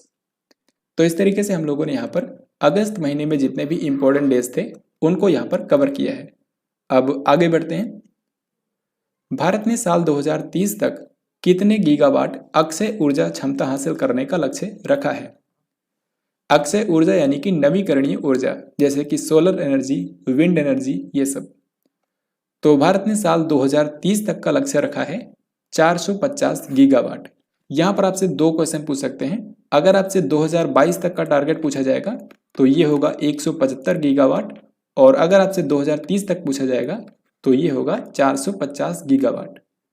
तो यहाँ पर हमारा सही आंसर होगा 450 गीगावाट। विश्व के दूसरे सबसे बड़े नवीनीकृत अत्याधुनिक राष्ट्रीय जीन बैंक का लोकार्पण कौन से शहर में किया गया है? जो जीन बैंक होती है, यहाँ पर बीजों का संरक्षण किया जाता है और इन पर शोध किया जाता है। तो हाल ही में विश्व के दूसरे सबसे बड़े नवीनीकृत अत्याधुनिक राष्ट्रीय जीन बैंक का लोकार्पण किया गया है नई दिल्ली के पूसा में। सो इस क्वेश्चन का आंसर होगा ऑप्शन सी। चीन ने कौन से साल तक कार्बन न्यूट्रल बनने का लक्ष्य रखा है? तो चाइना का कार्बन न्यूट्रल बनने का लक्ष्य है साल 2060 तक। भारत के 59वें शतरंज ग्रैंड मास्टर कौन बन गए हैं? तो यहाँ पर आप इनको देख सकते हैं, ये पुणे शहर से हैं, महाराष्ट्र के पुणे शहर से हैं। इनका नाम है हर्षित राजा और ये भारत के 69th चेस ग्रैंड मास्टर बन गए हैं। सो करेक्ट आंसर होगा ऑप्शन ए। इसके बाद भारत के जो 70वें ग्रैंड मास्टर बने हैं उनका नाम है राजा ऋत्विक, ये हैं तेलंगाना राज्य से। हाल ही में किस राज्य की सरकार ने दलित बंधु योजना शुरू की है? इसमें राज्य के अंदर जो दलित परिवार हैं उनको 10 लाख रुपए की वित्तीय सहायता दी जाएगी। तो दलित बंधु योजना जो है इसको तेलंगाना की सरकार ने शुरू किया है। तेलंगाना में इस समय TRS यानी कि तेलंगाना राष्ट्र समिति पार्टी की सरकार है और यहाँ के जो मुख्यमंत्री हैं उनका नाम है के चंद्रशेखर राव। साथ ही तेलंगाना की राज्यपाल जो हैं उनका नाम है डॉक्टर तमिलिसाई सौंदरराजन। इनके पास इस समय पुदुचेरी के राज्यपाल का भी प्रभार है, पुदुचेरी के उपराज्यपाल का। हाल ही में भारत की प्रसिद्ध लेखिका और कवयित्री पद्मा सचदेव का निधन हो गया। आपको बताना है कि कौन से भाषा में लिखती थी। तो भारत की मशहूर लेखिका और कवयित्री पद्मा सचदेव का हाल ही में निधन हो गया है। इनको साहित्य अकादमी पुरस्कार और सरस्वती पुरस्कार भी मिल चुका था। तो ये हिंदी और डोगरी भाषा में लिखती थी। सो यहाँ पर हमारा आंसर होगा ऑप्शन ए। अगस्त महीने में कुछ और इंपॉर्टेंट पर्सनालिटीज का निधन हो गया है, इनके बारे में भी आपको याद रखना है। जैसे कि भारत की प्रसिद्ध एथलीट मान कौर, ये 104 साल की थी, हाल ही में इनका निधन हो गया है। ये ट्रैक एंड फील्ड एथलीट थी और दोस्तों 2020 में इनको नारी शक्ति पुरस्कार से भी सम्मानित किया गया था। ऐसे ही भारत के एक एथलेटिक्स कोच थे ओम नाम्बियार, इनका भी हाल ही में निधन हो गया है। जब दोस्तों सबसे पहली बार द्रोणाचार्य पुरस्कार दिए गए थे तो उस बार ये टोटल 3 लोगों को दिया गया था और उनमें ओम नाम्बियार भी शामिल थे, यानी कि ओम नाम्बियार द्रोणाचार्य पुरस्कार पाने वाले पहले कोचेस में से एक थे। फिर इसके बाद उत्तर प्रदेश के पूर्व मुख्यमंत्री कल्याण सिंह का निधन हो गया। ये बीजेपी पार्टी से थे, कल्याण सिंह। पद्मा सचदेव, इनके बारे में मैंने आपको बताया, ये कवयित्री और उपन्यासकार थी। इनको सरस्वती पुरस्कार और साथ ही जो साहित्य अकादमी पुरस्कार होता है इससे भी सम्मानित किया गया था। ये हिंदी और डोगरी भाषा में लिखती थी। हाल ही में इनका निधन हो गया है। निम्न में से कौन सा मंत्रालय देश भर में हुनर हाट कार्यक्रम का आयोजन करता है? दोस्तों ये जो हुनर हाट कार्यक्रम होता है ये भारत में हस्तशिल्प को बढ़ावा देने के लिए आयोजित किया जाता है भारत के अल्पसंख्यक कार्य मंत्रालय के द्वारा। तो समय समय पर देश भर में इसका अलग अलग शहरों में आयोजन किया जाता है। हाल ही में भारत के अल्पसंख्यक कार्य मंत्रालय ने यह डिसाइड किया है कि अभी जो आज़ादी का अमृत महोत्सव मनाया जा रहा है इसके अंतर्गत पूरे देश में 75 स्थानों पर हुनर हाट कार्यक्रम का आयोजन किया जाएगा। तो ये भी आपको याद रखना है। इस समय भारत के अल्पसंख्यक कार्य मंत्री हैं मुख्तार अब्बास नकवी।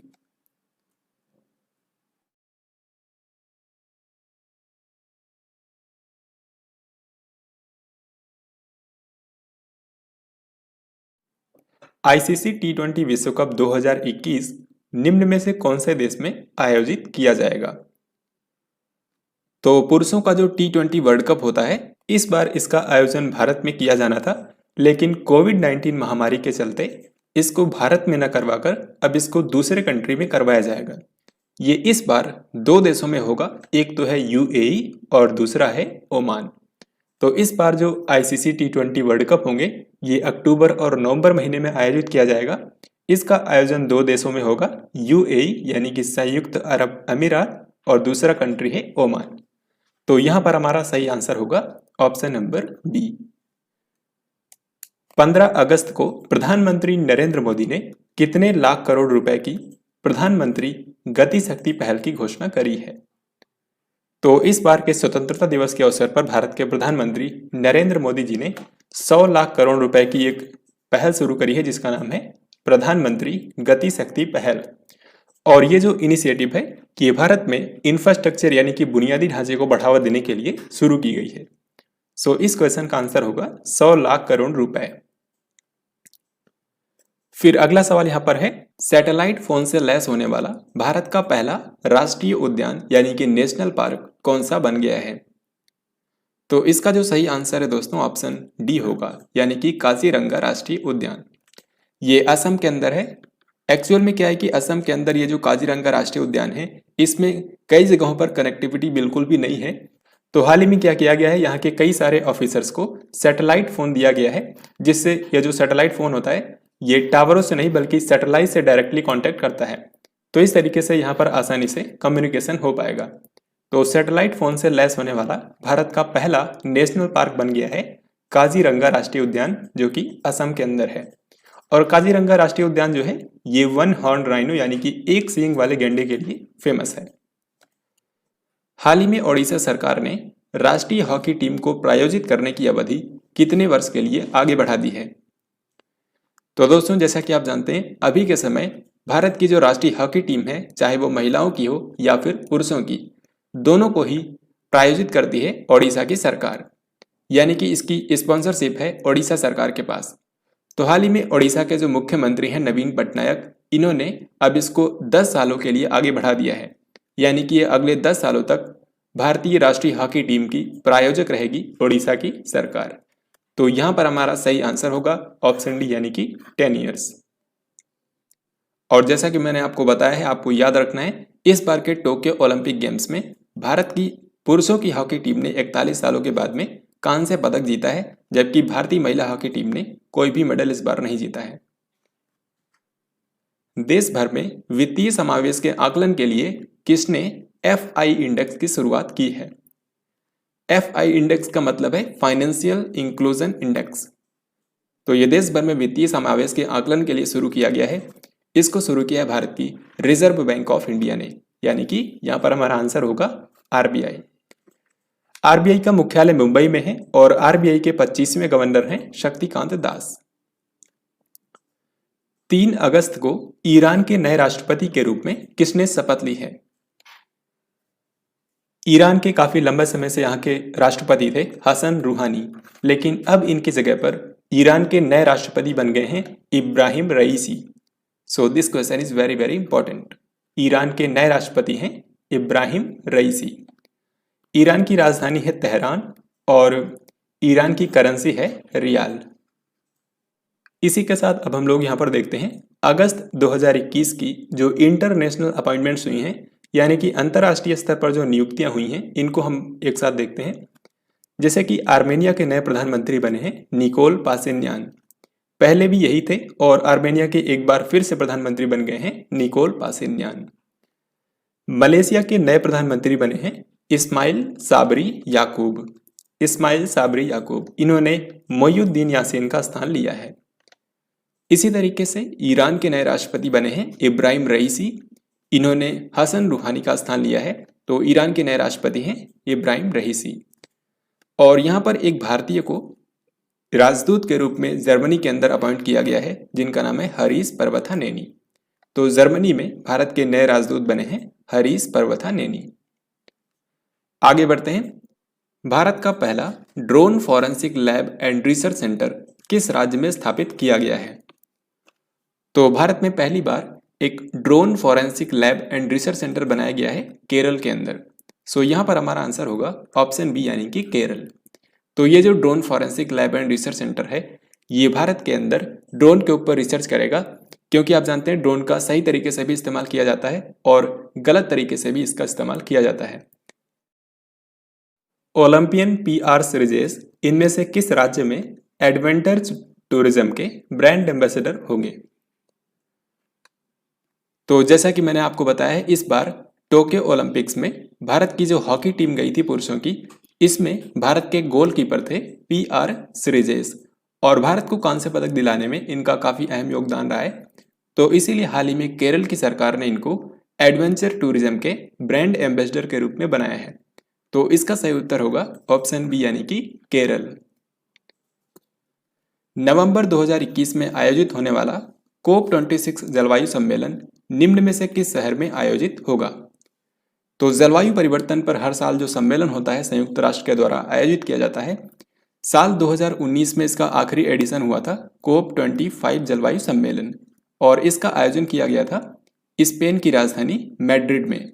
लेकिन साल 2020 में कोविड-19 महामारी के चलते इसका आयोजन नहीं किया गया था और अभी 2021 में होने वाला है COP26 जलवायु सम्मेलन। तो इस बार इसका आयोजन किया जाएगा स्कॉटलैंड की राजधानी ग्लासगो शहर में। तो इस बार ग्लासगो शहर में यह होगा और इसका मेजबान है ब्रिटेन, क्योंकि जो स्कॉटलैंड है यह ब्रिटेन का ही हिस्सा है। वर्ष 2025 तक देश भर में कितने नए एयर रूट तैयार किए जाएंगे? इस समय भारत के जो नए नागरिक उड्डयन मंत्री बने हैं ज्योतिरादित्य सिंधिया, इन्होंने हाल ही में अनाउंस किया है कि साल 2025 तक भारत में 1000 नए हवाई मार्ग बनाए जाएंगे, यानी कि 1000 नए एयर रूट बनाए जाएंगे। साथ ही इन्होंने ये भी कहा है कि 2025 तक भारत में 100 एयरपोर्ट भी बनाए जाएंगे। तो ये दोनों डेटा आपको याद रखना है। 2025 तक भारत के अंदर 100 नए एयरपोर्ट बनेंगे और 1000 नए एयर रूट बनाए जाएंगे। लियोनेल मेसी ने बार्सिलोना क्लब को छोड़कर कौन सा फुटबॉल क्लब ज्वाइन किया है? तो लियोनेल मेसी जो कि दुनिया के मशहूर फुटबॉल खिलाड़ी हैं, इन्होंने अपनी शुरुआत की थी बार्सिलोना क्लब के साथ में ही, जो कि स्पेन का एक फुटबॉल क्लब है। लेकिन अब इन्होंने बार्सिलोना क्लब को छोड़ दिया है और अब इन्होंने ज्वाइन किया है पेरिस सेंट जर्मन क्लब को, जो कि आप नाम से समझ सकते हैं पेरिस सेंट जर्मन, यानी कि ये फ्रांस का फुटबॉल क्लब है। तो यहाँ पर आप देख भी सकते हैं ये है लियोनेल मेसी। ये पहले बार्सिलोना क्लब के लिए खेलते थे, अब इन्होंने बार्सिलोना क्लब को छोड़कर पेरिस सेंट जर्मन क्लब को ज्वाइन किया है।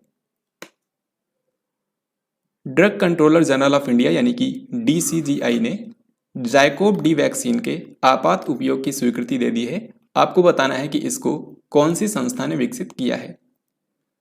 तो भारत में जो जाइकोव डी वैक्सीन बनाई गई है, इसको भारत में ही विकसित किया गया है। भारत की एक स्वदेशी कंपनी ने इसको बनाया है। इसका नाम है जाइडस कैडिला और जाइडस कैडिला जो ये फार्मास्यूटिकल कंपनी है, ये गुजरात के अहमदाबाद शहर में स्थित है। यहाँ पर आप इसको देख सकते हैं, ये पूरी दुनिया की पहली DNA वैक्सीन है। ये भी आपको याद रखना है क्योंकि ये क्वेश्चन आपके एग्जाम में पूछा जा सकता है। दुनिया की पहली DNA वैक्सीन कोविड-19 के लिए कौन सी है? तो उसका नाम है जाइकोव डी और इसको विकसित किया है जाइडस कैडिला नाम की संस्था ने। हाल ही में केंद्र सरकार ने देश में हथकरघा उत्पादन और निर्यात को बढ़ावा देने के लिए किसकी अध्यक्षता में एक समिति गठित की है? तो भारत में हैंडलूम प्रोडक्शन और एक्सपोर्ट्स को बढ़ावा देने के लिए सुनील सेठी की अध्यक्षता में एक समिति गठित की गई है। सो यहां पर हमारा आंसर होगा ऑप्शन ए। निम्न में से कौन सा राजमार्ग भारत का पहला इलेक्ट्रिक व्हीकल फ्रेंडली हाईवे बन गया है, यानी कि EV फ्रेंडली हाईवे बन गया है? तो इसका सही उत्तर होगा ऑप्शन बी, यानी कि दिल्ली चंडीगढ़ राजमार्ग। ये भारत का पहला EV फ्रेंडली हाईवे इसलिए बना है क्योंकि इसके बीचों बीच एक सोलर से चलने वाला इलेक्ट्रिक व्हीकल चार्जिंग स्टेशन बनाया गया है, जिससे इस रूट पर जो भी इलेक्ट्रिक गाड़ियां गुजरेंगी वो यहाँ पर रुककर अपनी गाड़ी को चार्ज कर सकते हैं। तो इसी तरीके से ये भारत का पहला इलेक्ट्रिक व्हीकल फ्रेंडली हाईवे बन गया है।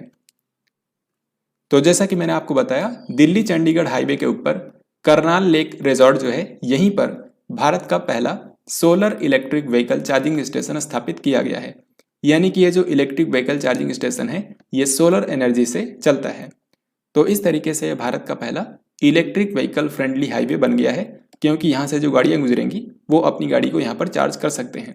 ये जो चार्जिंग स्टेशन हाल ही में लगाया गया है इसको भारत हैवी इलेक्ट्रिकल्स लिमिटेड ने फेम 1 योजना के तहत लगाया है। 16 अगस्त को भारत और किस देश के बीच में कोंकण 2021 अभ्यास का आयोजन किया गया? कोंकण अभ्यास जो होता है ये एक नौसेना अभ्यास है और ये भारत और ब्रिटेन के बीच में आयोजित किया जाता है। सो इसका सही उत्तर होगा ऑप्शन ए यानी कि ब्रिटेन। भारत और ब्रिटेन की नौसेना के बीच में कोंकण 2021 अभ्यास आयोजित किया गया।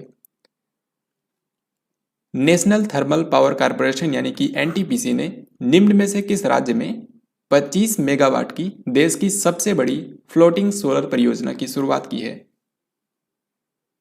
तो अभी के समय भारत के अंदर जो सबसे बड़ी फ्लोटिंग सोलर परियोजना है ये है आंध्र प्रदेश के अंदर, और इसको स्थापित किया है एनटीपीसी ने, जिसकी क्षमता है 25 मेगावाट।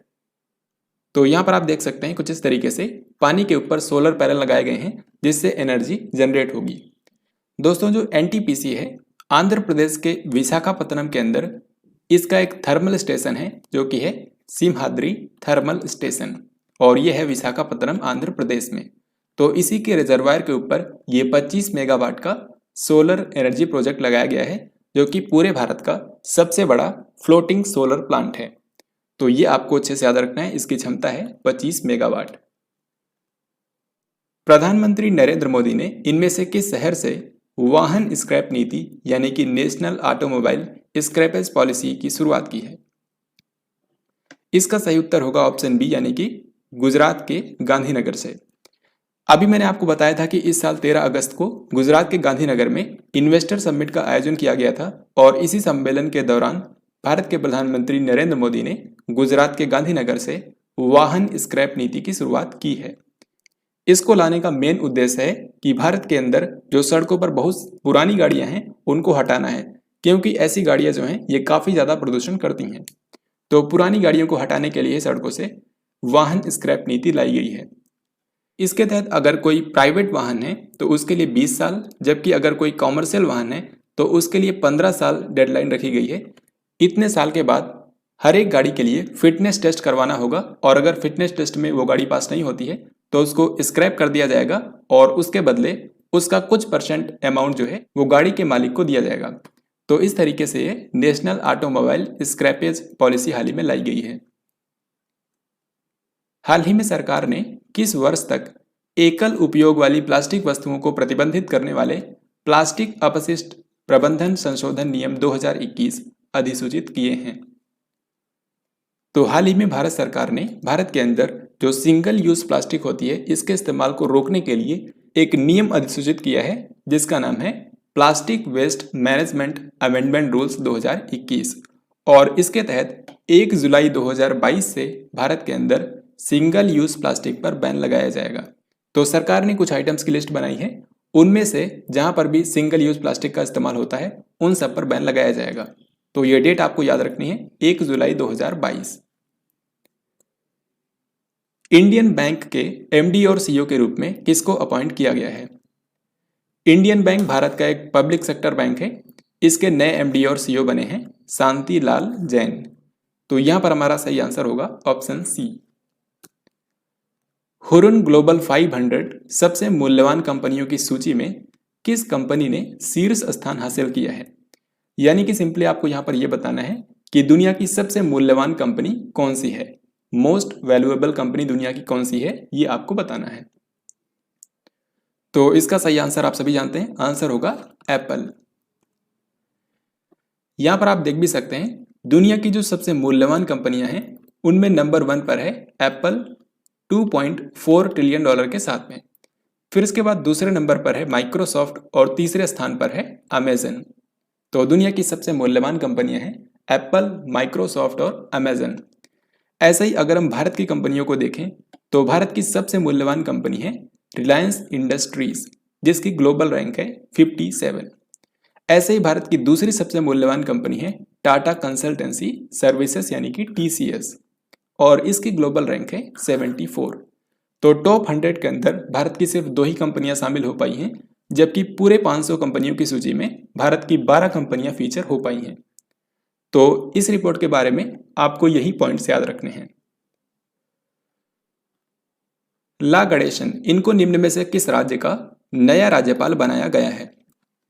तो ये हैं ला गणेशन, इनको मणिपुर के अंदर भारत का नया राज्यपाल बनाया गया है। सो सही आंसर होगा ऑप्शन बी।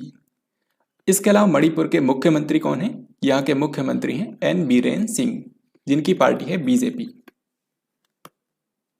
हाल ही में कल्याण सिंह का निधन हो गया 21 अगस्त को। आपको बताना है कि ये किस राज्य के पूर्व मुख्यमंत्री थे। तो अगर आपने इस वीडियो को ध्यान से देखा होगा तो आपको डेफिनेटली पता होगा, कल्याण सिंह जो हैं ये उत्तर प्रदेश के पूर्व मुख्यमंत्री थे। उत्तर प्रदेश के मुख्यमंत्री के अलावा इन्होंने राजस्थान के राज्यपाल के रूप में भी कार्य किया था। तो राजस्थान के पूर्व राज्यपाल या फिर उत्तर प्रदेश के पूर्व मुख्यमंत्री कल्याण सिंह का हाल ही में निधन हो गया है। भारत और किस देश की नौसेना के बीच में जायर अल बहर युद्ध अभ्यास का दूसरा संस्करण आयोजित किया गया? तो जायर अल बहर जो युद्ध अभ्यास होता है ये एक नौसेना अभ्यास है और हाल ही में इसका दूसरा चरण आयोजित किया गया है, दूसरा एडिशन हुआ है। पहला चरण इसका 2019 में आयोजित किया गया था और अभी दूसरा संस्करण 2021 में हो रहा है। इसका आयोजन किया जाता है भारत और कतर के बीच में। भारत और कतर के बीच में अभी अक्टूबर महीने में एक चक्रवात आया था जिसका नाम है शाहीन, और इसको नाम दिया था कतर देश ने। तो कतर देश की जो नौसेना है और भारत की नौसेना, इन दोनों देशों के बीच में जायर अल बहर नाम का युद्ध अभ्यास आयोजित किया गया। तो दोस्तों अब हम लोग आगे बढ़ने से पहले यहाँ पर देखेंगे कि 2021 के अगस्त महीने में कौन कौन से युद्ध अभ्यास हुए हैं। तो इन सभी को हम लोग एक साथ देखेंगे ताकि आपको अच्छे से याद रहें। सबसे पहले है कोंकण 2021। तो कोंकण अभ्यास जो होता है ये भारत और ब्रिटेन की नौसेना के बीच में होता है। इस बार इसका आयोजन किया गया है इंग्लिश चैनल में। यहाँ पर मैं आपको एक चीज़ बता दूं कि अगस्त के अंदर जितने भी युद्ध अभ्यास हुए हैं इनको भारत की मेज़बानी में नहीं बल्कि दूसरी कंट्री की मेज़बानी में आयोजित किया गया है। जैसे कि कोंकण 2021 ये भारत और ब्रिटेन के बीच में होता है, तो इस बार इसकी मेज़बानी की है ब्रिटेन ने और इसका आयोजन किया गया है इंग्लिश चैनल में। ऐसे ही काजिंद 2021 ये होता है कजाकिस्तान और इंडिया के बीच में। तो कजाकिस्तान और इंडिया के बीच में इस अभ्यास का आयोजन किया गया है कजाकिस्तान के आयसा बेबी प्रशिक्षण क्षेत्र में। इसके बाद है इंद्र 2021। तो इंद्र नाम का जो अभ्यास होता है ये भारत और रूस के बीच में आयोजित किया जाता है और इस बार इसका आयोजन किया गया है रूस के वोल्गोग्राद में। फिर अब हम लोग यहाँ पर आगे देखते हैं। ये तीनों आपको एक साथ याद रखना है क्योंकि इनमें कंफ्यूजन हो सकता है। सबसे पहले है जायर अल बहर, ये भारत और कतर के बीच में होता है। बिल्कुल इसी के नाम से मिलता जुलता एक अभ्यास होता है नसीम अल बहर, लेकिन ये भारत का ओमान के साथ में एक नौसेना अभ्यास है। तो यहाँ पर हम बात कर रहे हैं जायर अल बहर की, जो कि भारत और कतर के बीच में होता है। ये 2019 में इसकी शुरुआत हुई थी, तो इस बार इसका दूसरा संस्करण आयोजित किया गया है। ये कहाँ पर हुआ है? ये हुआ है फारस की खाड़ी में। फिर नेक्स्ट है जायद तलवार 2021। जायद तलवार 2021 ये भारत और संयुक्त अरब अमीरात के बीच में आयोजित किया गया अबू धाबी के तट पर। फिर इसके बाद नेक्स्ट है अद मोहल अल हिंद 2021। ये भारत और सऊदी अरब के बीच में पहला नौसेना अभ्यास था जिसका आयोजन हाल ही में किया गया है, अल मोहद अल हिंद 2021, और इसका आयोजन किया गया था अल जुबैल तट पर। इन सब के अलावा एक बहुपक्षीय अभ्यास भी हुआ था जिसमें भारत भी शामिल हुआ था। इसका नाम है मालाबार 2021। तो मालाबार अभ्यास जो होता है इसमें शुरुआत में 2 कंट्रीज ही थे, भारत और अमेरिका। फिर उसके बाद जापान शामिल हुआ और अब इसमें ऑस्ट्रेलिया भी शामिल हो चुका है। तो अब ये जो क्वाड कंट्रीज हैं उन सब के बीच में आयोजित किया जाता है, भारत, ऑस्ट्रेलिया, जापान और अमेरिका। तो ये इन सभी देशों का एक नौसेना अभ्यास है। इस बार इसका आयोजन किया है अमेरिका ने और इसका आयोजन इस बार किया गया था अमेरिका के गुआम द्वीप पर। तो ये भी काफ़ी महत्वपूर्ण है, आपको इसको ज़रूर याद रखना है। तो यहाँ पर हम लोगों ने इस महीने के अंदर जितनी भी मिलिट्री एक्सरसाइज हुई हैं उनको हम लोगों ने कवर कर लिया है। अब हम लोग आगे बढ़ते हैं। अब यहाँ पर अगला सवाल है, अगस्त 2021 में भारत ने AK-103 राइफल खरीदने के लिए किस देश के साथ में समझौते पर हस्ताक्षर किए हैं? तो ये समझौता 20 अगस्त को हुआ था। इसमें भारत रूस से AK-103 राइफल खरीदेगा। सो यहां पर हमारा आंसर होगा रूस। भारत ने रूस के साथ में यह डील की है। भारत चीन सीमा के पास भारत के सबसे ऊंचे हर्बल पार्क का उद्घाटन किस राज्य में किया गया है? इसका सही आंसर होगा उत्तराखंड। तो उत्तराखंड का जो चमोली जिला है, यहीं पर हाल ही में भारत का सबसे ऊंचा हर्बल पार्क बनाया गया है। हर्बल पार्क का मतलब यह है कि यहाँ पर औषधीय रूप से या फिर सांस्कृतिक रूप से जो इम्पोर्टेंट अल्पाइन प्रजातियां हैं उनका संरक्षण किया जाएगा। तो ये भारत में सबसे ऊंचाई पर बनाया गया हर्बल पार्क है, जो कि 11,000 फीट की ऊंचाई पर बनाया गया है। दोस्तों, ये जो पार्क बना है ये माना जिले के अंदर बना है, जो कि यहाँ पर आप देख सकते हैं लास्ट इंडियन विलेज है। इसके बाद भारत और चाइना का बॉर्डर आता है। तो ये बिल्कुल भारत और चीन के बॉर्डर पर बनाया गया है, माना विलेज के अंदर, जो कि आता है चमोली जिले में। तो आपको याद रखना है कि भारत चीन सीमा के पास में भारत के सबसे ऊंचे हर्बल पार्क का उद्घाटन हाल ही में किया गया है उत्तराखंड के चमोली जिले में। विश्व एथलेटिक्स की अंडर 20 स्पर्धा में लंबी कूद की खिलाड़ी सैली सिंह ने कौन सा पदक जीता है? तो हाल ही में वर्ल्ड एथलेटिक्स चैंपियनशिप का आयोजन किया गया था अंडर 20 के लिए, यानी कि इसमें 20 साल से कम उम्र के खिलाड़ी हिस्सा लेते हैं। और इसमें भारत की एक महिला खिलाड़ी है सैली सिंह। इन्होंने भारत के लिए सिल्वर मेडल जीता है। सो यहां पर हमारा सही आंसर होगा ऑप्शन नंबर सी। निम्न में से किस संस्था ने पूर्वोत्तर क्षेत्र जिला SDG इंडेक्स का पहला संस्करण हाल ही में जारी किया है? तो ये भारत में अपनी तरह का पहला इंडेक्स है, जो कि भारत के जो पूर्वोत्तर क्षेत्र हैं वहां पर डिस्ट्रिक्ट वाइज SDG में कौन से जिले बेहतर कर रहे हैं उस पर यह रैंकिंग जारी की जाएगी। तो इसको पहली बार जारी किया है भारत के नीति आयोग ने। SDG यानी कि सस्टेनेबल डेवलपमेंट गोल्स की संख्या है 17, जिनको यूनाइटेड नेशन द्वारा डिसाइड किया गया है। निम्न में से किस केंद्रीय मंत्री ने एक नए भूस्थानिक नियोजन पोर्टल की शुरुआत की है, जिसका नाम है युक्त धारा पोर्टल? तो जियो टैगिंग में इस पोर्टल का इस्तेमाल किया जाएगा, जिसका नाम है युक्त धारा। तो इसका सही उत्तर होगा ऑप्शन नंबर सी, यानी कि गिरिराज सिंह। ये इस समय भारत के पंचायती राज मंत्री हैं। तो इन्होंने ही हाल ही में युक्त धारा पोर्टल को लॉन्च किया है। 24 अगस्त को मल्टी मोड हैंड ग्रेनेड का पहला बैच भारतीय सेना को सौंप दिया गया है। आपको बताना है कि इसको किसने निर्माण किया है। तो दोस्तों, ये जो मल्टी मोड हैंड ग्रेनेड है इसको 2 अलग अलग मोड पर चलाया जा सकता है। इसको विकसित किया है DRDO ने, जबकि इसको मैन्युफैक्चर किया है इकोनॉमिक एक्सप्लोजिव लिमिटेड नाम की कंपनी ने। तो यहाँ पर यह पूछा गया था कि इसका निर्माण किसने किया है। अगर यहाँ पर यह पूछा जाता कि इसका विकास किसने किया है तो आंसर होता DRDO, लेकिन यहाँ पर यह पूछा गया है कि इसको मैन्युफैक्चर किसने किया है, तो इसका आंसर होगा भारत की private company economic explosive limited. तो हाल ही में भारतीय सेना को ये जो मल्टी मोड हैंड ग्रेनेड दिया गया है ये काफ़ी आसानी से चलता है और इसमें 2 अलग अलग बोर्ड हैं, जिससे ये काफ़ी सटीकता से काम करता है। हरीश पर्वथानेनी को इनमें से किस देश के अंदर भारत के अगले राजदूत के रूप में अपॉइंट किया गया है? ये देश हाल ही में काफ़ी चर्चा में भी रहा है, क्योंकि यहाँ की जो चांसलर हैं एंजेला मर्केल, इन्होंने अब इस्तीफा देने की घोषणा कर दी है। ये देश है जर्मनी। तो जर्मनी में यहाँ के नए राजदूत भारत के बने हैं हरीश पर्वथानेनी। हाल ही में भारत सरकार के निर्देश के अनुसार किस देश के नागरिक केवल ई-वीजा के जरिए ही भारत यात्रा कर पाएंगे? तो जैसा कि आप जानते हैं 15 अगस्त को तालिबान ने अफगानिस्तान के काबुल पर यहाँ पर राजधानी पर कब्जा कर लिया था। तो इसके बाद वहाँ पर जो विदेशी लोग थे उनके अलावा भी जो अफगानिस्तान के नागरिक थे वो भी अपना ही देश छोड़कर भाग रहे थे। तो ऐसे में भारत सरकार ने एक निर्देश जारी किया था कि जो भी अफगानिस्तान के नागरिक भारत में आना चाहते हैं उनके लिए सिर्फ एक ही रास्ता है और उसके लिए उनको ई-वीजा बनवाना पड़ेगा। बाकी जिनको पहले से ही वीज़ा जारी किया गया था उसको तत्काल प्रभाव से रद्द कर दिया गया था। यानी कि अगर किसी भी अफगानिस्तान के नागरिक को भारत में आना था तो उसके लिए उनको ई-वीजा की ज़रूरत होगी। तो इसका हमारा सही आंसर हो जाएगा ऑप्शन डी, यानी कि अफगानिस्तान। और यहीं पर मैं आपको बता दूं कि अफगानिस्तान से भारत के नागरिकों को वापस बुलाने के लिए जो अभियान चलाया गया था उसका नाम था ऑपरेशन देवी शक्ति। तो ये काफ़ी महत्वपूर्ण है, इसको याद रखिएगा। टोक्यो पैरा ओलंपिक गेम 2020 के उद्घाटन समारोह में भारत के ध्वजवाहक कौन थे?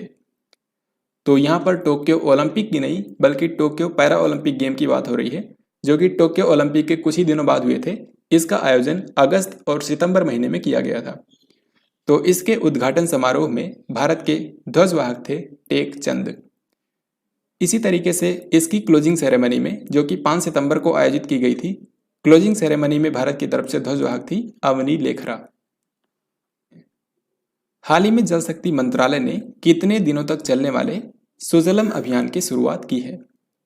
तो भारत का जो जल शक्ति मंत्रालय है, इसने हाल ही में एक विशेष अभियान शुरू किया है जो कि 100 दिनों तक चलाया जाएगा। और इन 100 दिनों के अंदर ये जो सुजलम अभियान शुरू किया गया है, इसका मेन मकसद है कि ज़्यादा से ज़्यादा गाँव को ODF प्लस का स्टेटस दिलाना। ODF का मतलब होता है खुले में शौच मुक्त। तो जल शक्ति मंत्रालय ने 100 दिनों तक चलने वाला सुजलम अभियान हाल ही में शुरू किया है। इस समय भारत के जल शक्ति मंत्री हैं गजेंद्र सिंह शेखावत। इस मंत्रालय को साल 2019 में ही पहली बार बनाया गया था। बहुपक्षीय समुद्री अभ्यास मालाबार 21 निम्न में से किस स्थान पर आयोजित किया गया? तो मालाबार 21 जो कि एक बहुपक्षीय अभ्यास होता है, इसमें क्वाड के चारों देश हिस्सा लेते हैं, यानी कि अमेरिका, ऑस्ट्रेलिया, भारत और जापान। तो इस बार इसका आयोजन किया गया है गुआम द्वीप अमेरिका में। हाल ही में भारतीय रिजर्व बैंक यानी कि RBI ने इनमें से किस बैंक के MD और CEO के रूप में संदीप बख्शी की पुनः नियुक्ति को मंजूरी दे दी है? तो दोस्तों, संदीप बख्शी जो हैं, ये इस समय ICICI बैंक के MD और CEO हैं और इन्हीं को एक बार फिर से इसका MD और CEO बनाने की मंजूरी मिल गई है। RBI ने हाल ही में इसकी नियुक्ति की मंजूरी दे दी है। तो इस क्वेश्चन का हमारा आंसर होगा ऑप्शन बी यानी कि ICICI बैंक। इसका मुख्यालय है मुंबई के अंदर और ये एक प्राइवेट बैंक है। इकोनॉमिक इंटेलिजेंस यूनिट, ये लंदन की संस्था है। ये कई तरह के इंडेक्सेस जारी करती है। तो आपको यहाँ पर यह बताना है, इसने हाल ही में जो सेफ सिटीज इंडेक्स 2021 जारी किया है, इसके अनुसार दुनिया का सबसे सुरक्षित शहर कौन सा है? दुनिया का सबसे सेफ सिटी कौन सा है, ये आपको बताना है। तो ये है कोपेनहेगन, डेनमार्क। डेनमार्क की राजधानी जो कोपेनहेगन है, इसको दुनिया की सबसे सेफ सिटी डिक्लेयर किया गया है। दोस्तों, ये जो इंडेक्स हाल ही में जारी किया गया है, इसमें दुनिया भर की 60 शहरों को रैंक किया गया है। इन 60 शहरों में नंबर 1 स्थान हासिल किया है डेनमार्क की राजधानी कोपेनहेगन ने। फिर इसके बाद दूसरे नंबर पर है कनाडा का टोरंटो शहर। तीसरे नंबर पर है सिंगापुर की राजधानी सिंगापुर सिटी। तो यहाँ पर आपको सिर्फ एक याद रखना है, दुनिया का सबसे सुरक्षित शहर है कोपेनहेगन। अब जैसा कि मैंने आपको बताया, इसमें 60 शहरों को रैंक किया गया है। तो इन 60 शहरों में क्या भारत के भी शामिल हैं? जी हाँ, इसमें भारत के 2 शहरों को शामिल किया गया है। इनमें से एक तो है नई दिल्ली, जिसको 48वां स्थान मिला है, और फिर इसके बाद 50वें स्थान पर है मुंबई। और इसी लिस्ट में अंतिम स्थान पर यानी कि 60वें स्थान पर है म्यांमार का यंगून शहर। तो इसको हम दुनिया का सबसे कम सुरक्षित शहर बोल सकते हैं, क्योंकि इसने इसमें आखिरी स्थान हासिल किया है। फिर इसके बाद अगला सवाल है, निम्न में से किस देश ने स्वदेश में विकसित निर्देशित मल्टी लॉन्च रॉकेट सिस्टम फतेह 1 का सफल परीक्षण किया है? तो फतेह 1 जो है, ये एक guided multi launch rocket system है। इसको पाकिस्तान ने खुद ही विकसित किया है। तो इसका सही उत्तर होगा ऑप्शन डी यानी कि पाकिस्तान। तो ये जो फतेह 1 नाम का लॉन्च रॉकेट सिस्टम है, ये guided multi launch rocket system है, यानी कि इससे मिसाइल को लॉन्च करने के बाद उसको गाइड भी किया जा सकता है।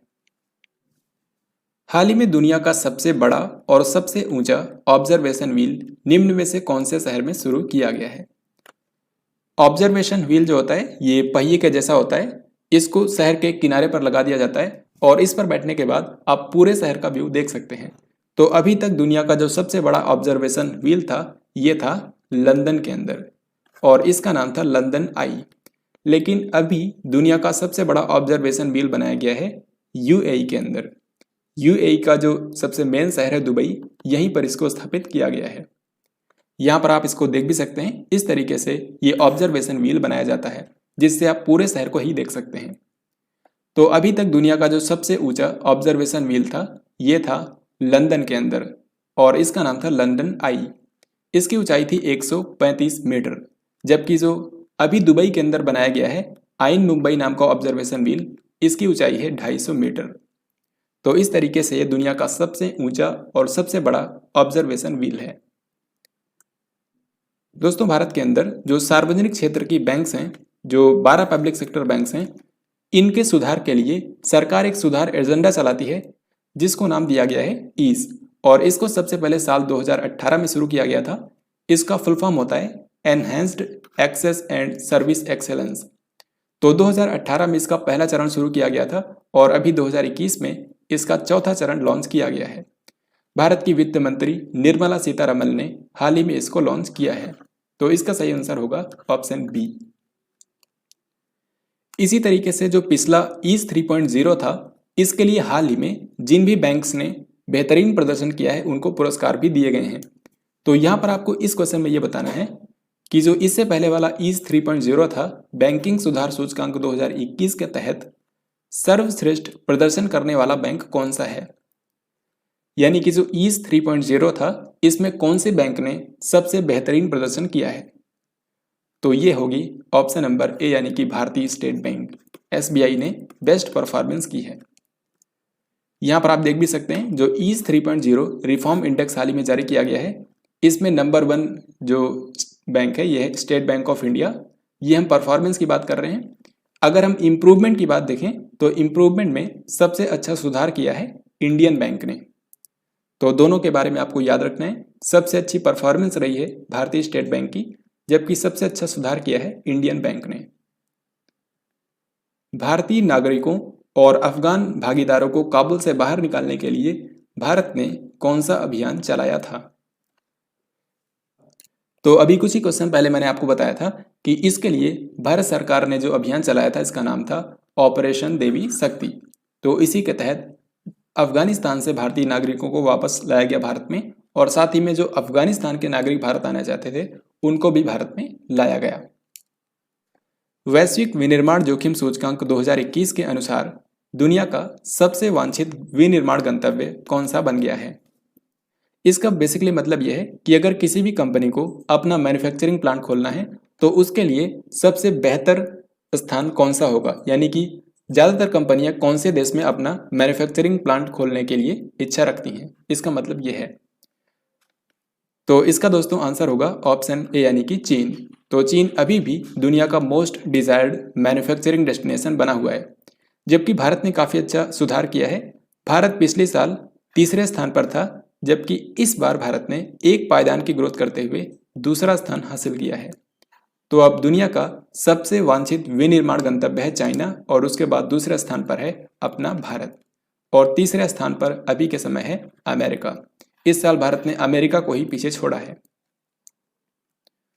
असंगठित क्षेत्र के कामगारों के लिए राष्ट्रीय डेटाबेस ई श्रम पोर्टल का शुभारंभ किसने किया है। तो भारत के जो श्रम और रोजगार मंत्री हैं भूपेंद्र यादव, इन्होंने हाल ही में असंगठित क्षेत्र के जो भारत में कामगार हैं इनके लिए एक राष्ट्रीय डेटाबेस जारी किया है जिसका नाम है ई श्रम पोर्टल। तो ई श्रम पोर्टल के ऊपर क्या होगा ये आप समझ सकते हैं। भारत के अंदर जो असंगठित क्षेत्र के कामगार हैं इनका पूरा डेटाबेस इस पोर्टल के ऊपर रखा जाएगा। इससे फायदा ये होगा कि जब भी कभी सरकार को असंगठित क्षेत्र के कामगारों के लिए कोई भी योजना लागू करनी होगी तो इसी डेटाबेस का यूज करके उनको आसानी से लाभ पहुंचाया जा सकता है। तो इसीलिए हाल ही में भूपेंद्र यादव ने ई श्रम पोर्टल को लॉन्च किया है। महिला सशक्तिकरण पर पहला G20 मंत्री स्तरीय सम्मेलन किस देश की अध्यक्षता में आयोजित किया गया। तो दोस्तों इसका आंसर करना बहुत ही आसान है, क्योंकि आप जानते हैं इस बार G20 की अध्यक्षता मिली है इटली देश को। तो हाल ही में इटली की अध्यक्षता में पहली बार महिला सशक्तिकरण के ऊपर एक G20 मंत्री स्तरीय सम्मेलन आयोजित किया गया। तो इसमें भारत की तरफ से किसने हिस्सा लिया था। इसमें भारत की तरफ से शामिल हुई थी भारत की महिला और बाल विकास मंत्री स्मृति ईरानी। हाल ही में केंद्र सरकार ने बैंक कर्मचारियों की पारिवारिक पेंशन अंतिम वेतन के कितने % तक बढ़ाने के प्रस्ताव को मंजूरी दी है। तो इसका सही उत्तर होगा दोस्तों ऑप्शन सी, यानी कि 30%। इसका बेसिकली मतलब यह है कि बैंक कर्मचारियों की जो आखिरी वेतन होगी रिटायरमेंट के समय, जो उनकी आखिरी वेतन होगी उसका 30% पारिवारिक पेंशन के रूप में दिया जाएगा। ठीक है, तो ये आपको याद रखना है। 26 अगस्त को किसने स्टॉप टीबी पार्टनरशिप बोर्ड के अध्यक्ष के रूप में कार्यभार संभाला है? दोस्तों, ये जो स्टॉप टीबी पार्टनरशिप बोर्ड है, ये स्विट्जरलैंड के जिनेवा में स्थित एक संस्था है। ये दुनिया भर में टीबी की रोकथाम के लिए काम करती है। तो स्टॉप टीबी पार्टनरशिप बोर्ड जो है, इसके अध्यक्ष भारत के बन गए हैं। इनका नाम है मनसुख मांडविया, जो कि भारत के स्वास्थ्य और परिवार कल्याण मंत्री हैं। इन्हीं को स्टॉप टीबी पार्टनरशिप बोर्ड का अध्यक्ष बना दिया गया है। सो ये क्वेश्चन काफ़ी महत्वपूर्ण है, आपको याद रखना है। और टीबी को खत्म करने का भारत का लक्ष्य है 2025 तक का, जबकि पूरी दुनिया से टीबी को खत्म करने का लक्ष्य WHO ने रखा है 2030 तक। ओडिशा सरकार ने हाल ही में अपनी नई इलेक्ट्रिक वाहन नीति जारी की है। इसका उद्देश्य किस वर्ष तक 20% इलेक्ट्रिक वाहनों को सड़क पर लाना है? तो हाल ही में ओडिशा की सरकार ने अपनी नई इलेक्ट्रिक व्हीकल पॉलिसी जारी की है, जिसका लक्ष्य ये है कि साल 2025 तक, जी हाँ 2025 तक ओडिशा की सड़कों पर जितनी भी गाड़ियां चलेंगी उनमें से 20% इलेक्ट्रिक गाड़ियां होनी चाहिए। तो ऐसा लक्ष्य रखा है हाल ही में ओडिशा की सरकार ने। वित्त मंत्री निर्मला सीतारमण ने इनमें से कौन से राज्य में माई पैड माई राइट परियोजना का उद्घाटन किया? तो भारत की वित्त मंत्री निर्मला सीतारमण अगस्त महीने के आखिर में त्रिपुरा की यात्रा पर गई थी और वहां पर इन्होंने ग्रामीण महिलाओं के लिए आजीविका के साधन के रूप में एक परियोजना की शुरुआत की है, जिसका नाम है माई पैड माई राइट परियोजना। भारतीय तटरक्षक बल में कमीशन किए गए अपतटीय गश्तीपोत ICGS विग्रह को किस शिपयार्ड ने बनाया है? दोस्तों, ये क्वेश्चन काफी ज्यादा महत्वपूर्ण है और वो मैं आपको बताता हूं क्यों। यहां पर आप देख सकते हैं एक श्रृंखला शुरू की गई थी जिसका नाम था Vikram class offshore patrol vessel, यानी कि भारतीय तटरक्षक बल के लिए एक कॉन्ट्रैक्ट दिया गया था भारत की लार्सन एंड टुब्रो कंपनी को, कि लार्सन एंड टुब्रो कंपनी जो है ये भारत को 7 अपतटीय गश्तीपोत बनाकर देगी। तो यहाँ पर इंपॉर्टेंट बात यह है कि जो ICGS विग्रह जिसको हाल ही में कमीशन किया गया है, ये इस श्रृंखला के अंदर आखिरी जहाज था। तो इस तरीके से आप देख सकते हैं सभी के स्टेटस, सभी को कमीशन कर दिया गया है, यानी कि जो सातों के सातों जहाज हैं अब इनका इस्तेमाल भारतीय तटरक्षक बल द्वारा किया जाता है। तो अभी इसी महीने में आप देख सकते हैं 2 जहाजों को कमीशन किया गया है, मार्च महीने के अंदर ICGS वज्र को और अभी अगस्त महीने के अंदर ICGS विग्रह को। तो अब ये पूरा कॉन्ट्रैक्ट कंप्लीट हो चुका है। तो आपको याद रखना है इनमें से सभी जहाजों को बनाया है लार्सन एंड टुब्रो ने और इनका इस्तेमाल करेगी इंडियन कोस्ट गार्ड। भारतीय तटरक्षक बल के इस समय जो अध्यक्ष हैं इनका नाम आपको कमेंट बॉक्स में लिखकर बताना है। राष्ट्रपति रामनाथ कोविंद ने इनमें से किस शहर में उत्तर प्रदेश के पहले आयुष विश्वविद्यालय की आधारशिला रखी है? तो उत्तर प्रदेश के अंदर पहला, यानी कि राज्य का पहला आयुष विश्वविद्यालय बनाया जाएगा और इसकी आधारशिला हाल ही में भारत के राष्ट्रपति रामनाथ कोविंद ने रखी है। तो भारत के राष्ट्रपति रामनाथ कोविंद अगस्त महीने के आखिर में उत्तर प्रदेश की यात्रा पर गए थे और यहाँ पर इन्होंने गोरखपुर शहर के अंदर आयुष विश्वविद्यालय की आधारशिला रखी है।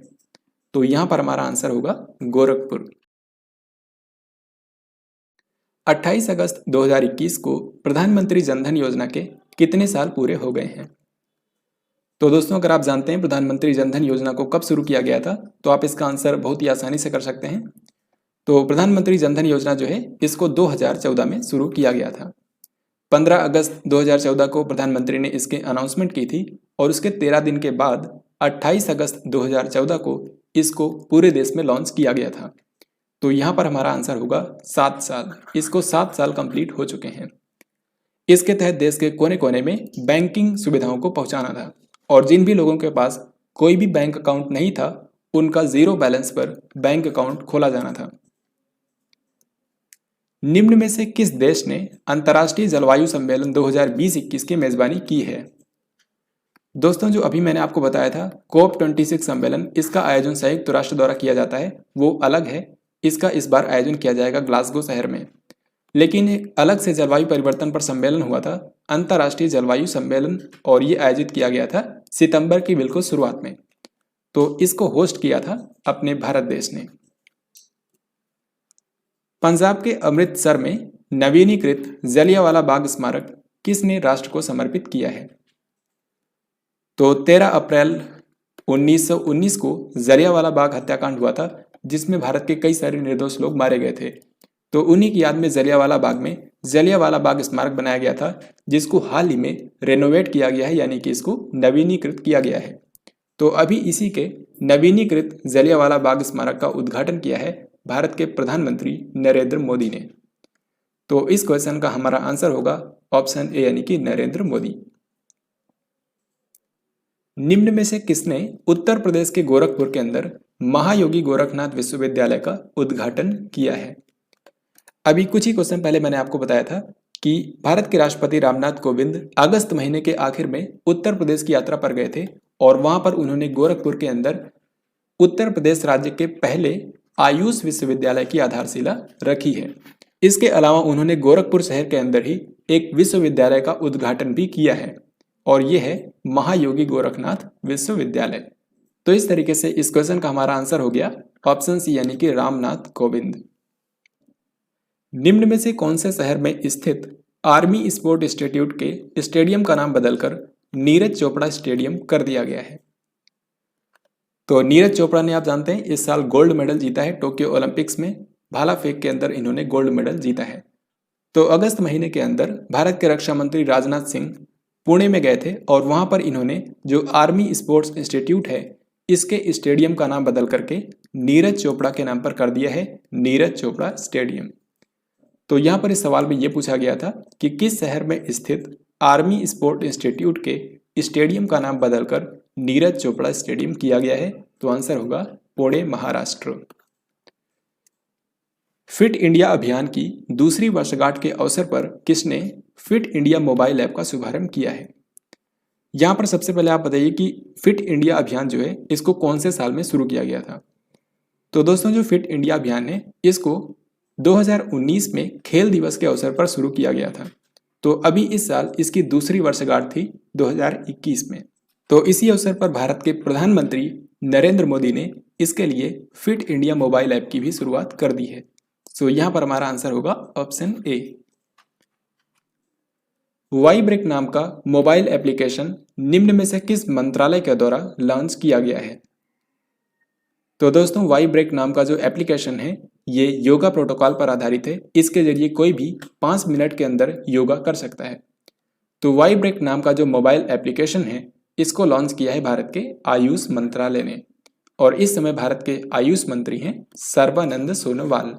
दोस्तों, आपको पता होगा सर्बानंद सोनोवाल पहले असम के मुख्यमंत्री थे, लेकिन अब इनको आयुष मंत्रालय के अंदर कैबिनेट मंत्री बनाया गया है। आयुष मंत्रालय की ही योगा से रिलेटेड एक और ऐप आपको याद रखनी है जिसका नाम है नमस्ते योग। तो नमस्ते योग एप्लीकेशन को भी आयुष मंत्रालय ने ही लॉन्च किया था। Accelerating India 7 years of Modi government, आपको बताना है कि इस पुस्तक के लेखक कौन हैं? तो इसको लिखा है राज्यसभा सदस्य केजे अल्फोंस ने। तो प्रधानमंत्री नरेंद्र मोदी की 7 साल की गवर्नमेंट के ऊपर यह किताब लिखी गई है, एक्सेलरेटिंग इंडिया। इसको लिखा है केजे अल्फोंस ने। किस बॉलीवुड अभिनेता को दिल्ली सरकार के देश के मेंटर कार्यक्रम का ब्रांड एम्बेसडर बनाया गया है? तो दोस्तों, दिल्ली सरकार जल्द ही एक कार्यक्रम शुरू करेगी जिसका नाम होगा देश के मेंटर और इसके तहत देश भर के नागरिक दिल्ली के अंदर जो सरकारी स्कूल हैं वहां के बच्चों को एडॉप्ट कर सकते हैं और उनका फिर मार्गदर्शन अपने हिसाब से कर सकते हैं। तो ये जो देश के मेंटर कार्यक्रम है इसको दिल्ली सरकार लॉन्च करेगी। इसके लिए ब्रांड एम्बेसडर बनाया गया है बॉलीवुड अभिनेता सोनू सूद को। सो करेक्ट आंसर होगा ऑप्शन नंबर ए। तो दोस्तों, आई होप आपने इस वीडियो को बिल्कुल ध्यान से देखा होगा और काफ़ी एंजॉय किया होगा। अब यहाँ पर मैं आपसे 3 क्वेश्चन पूछूंगा इसी वीडियो से रिलेटेड, जिनके आंसर आप सभी को कमेंट बॉक्स में लिखकर बताने हैं। तो यहाँ पर सबसे पहला सवाल यह है कि 2020 टोक्यो ओलंपिक खेलों में भारत की पीवी सिंधु ने कौन सा पदक जीता है? सबसे पहला सवाल ये है। और दूसरा क्वेश्चन ये है, निम्न में से कौन से राज्य में स्थित सुल्तानपुर राष्ट्रीय उद्यान को रामसर स्थल का दर्जा दिया गया है? और क्वेश्चन नंबर 3 है, राष्ट्रीय शिक्षा नीति को आधिकारिक रूप से लागू करने वाला देश का पहला राज्य कौन सा बना है? तो दोस्तों, इन तीनों क्वेश्चन का राइट आंसर आपको बताना है। अगर आपने इस वीडियो को ध्यान से देखा होगा तो ये 3 के आप इस वीडियो के अंदर किसी भी क्वेश्चन का आंसर आप बहुत ही आसानी से कर सकते हैं। तो इस तरीके से हम लोगों ने पूरे अगस्त महीने से करंट अफेयर्स के जितने भी इंपॉर्टेंट क्वेश्चन हो सकते थे उनको हम लोगों ने यहाँ पर कवर किया है। यहाँ पर मैंने आपको हर एक क्वेश्चन के बारे में जो इंपॉर्टेंट पॉइंट पूछे जा सकते हैं वो भी आपको बताया है, ताकि अगर आपके एग्जाम में किसी भी क्वेश्चन से रिलेटेड कोई एक्स्ट्रा पॉइंट भी पूछा जाए तो उसका आंसर आप बहुत ही आसानी से कर पाएँ। तो अगर आपका आने वाले समय में कोई भी एग्जाम है तो ये वीडियो आपके लिए काफ़ी ज़्यादा हेल्पफुल रहेगी। आपको इस वीडियो को 1 से 2 बार रिवाइज करना है, फिर आप किसी भी क्वेश्चन का आंसर देखते ही कर पाएंगे। तो दोस्तों आई होप आपको ये वीडियो डेफिनेटली पसंद आया होगा, और अगर आपको ये वीडियो पसंद आया है तो इसको लाइक और शेयर ज़रूर करें। साथ ही आपको कमेंट बॉक्स में लिखकर बताना है कि आपको ये वीडियो कैसा लगा। तो मैं मिलूंगा आपसे नेक्स्ट वीडियो के अंदर किसी नई वीडियो में। तब तक के लिए जय हिंद, वंदे मातरम।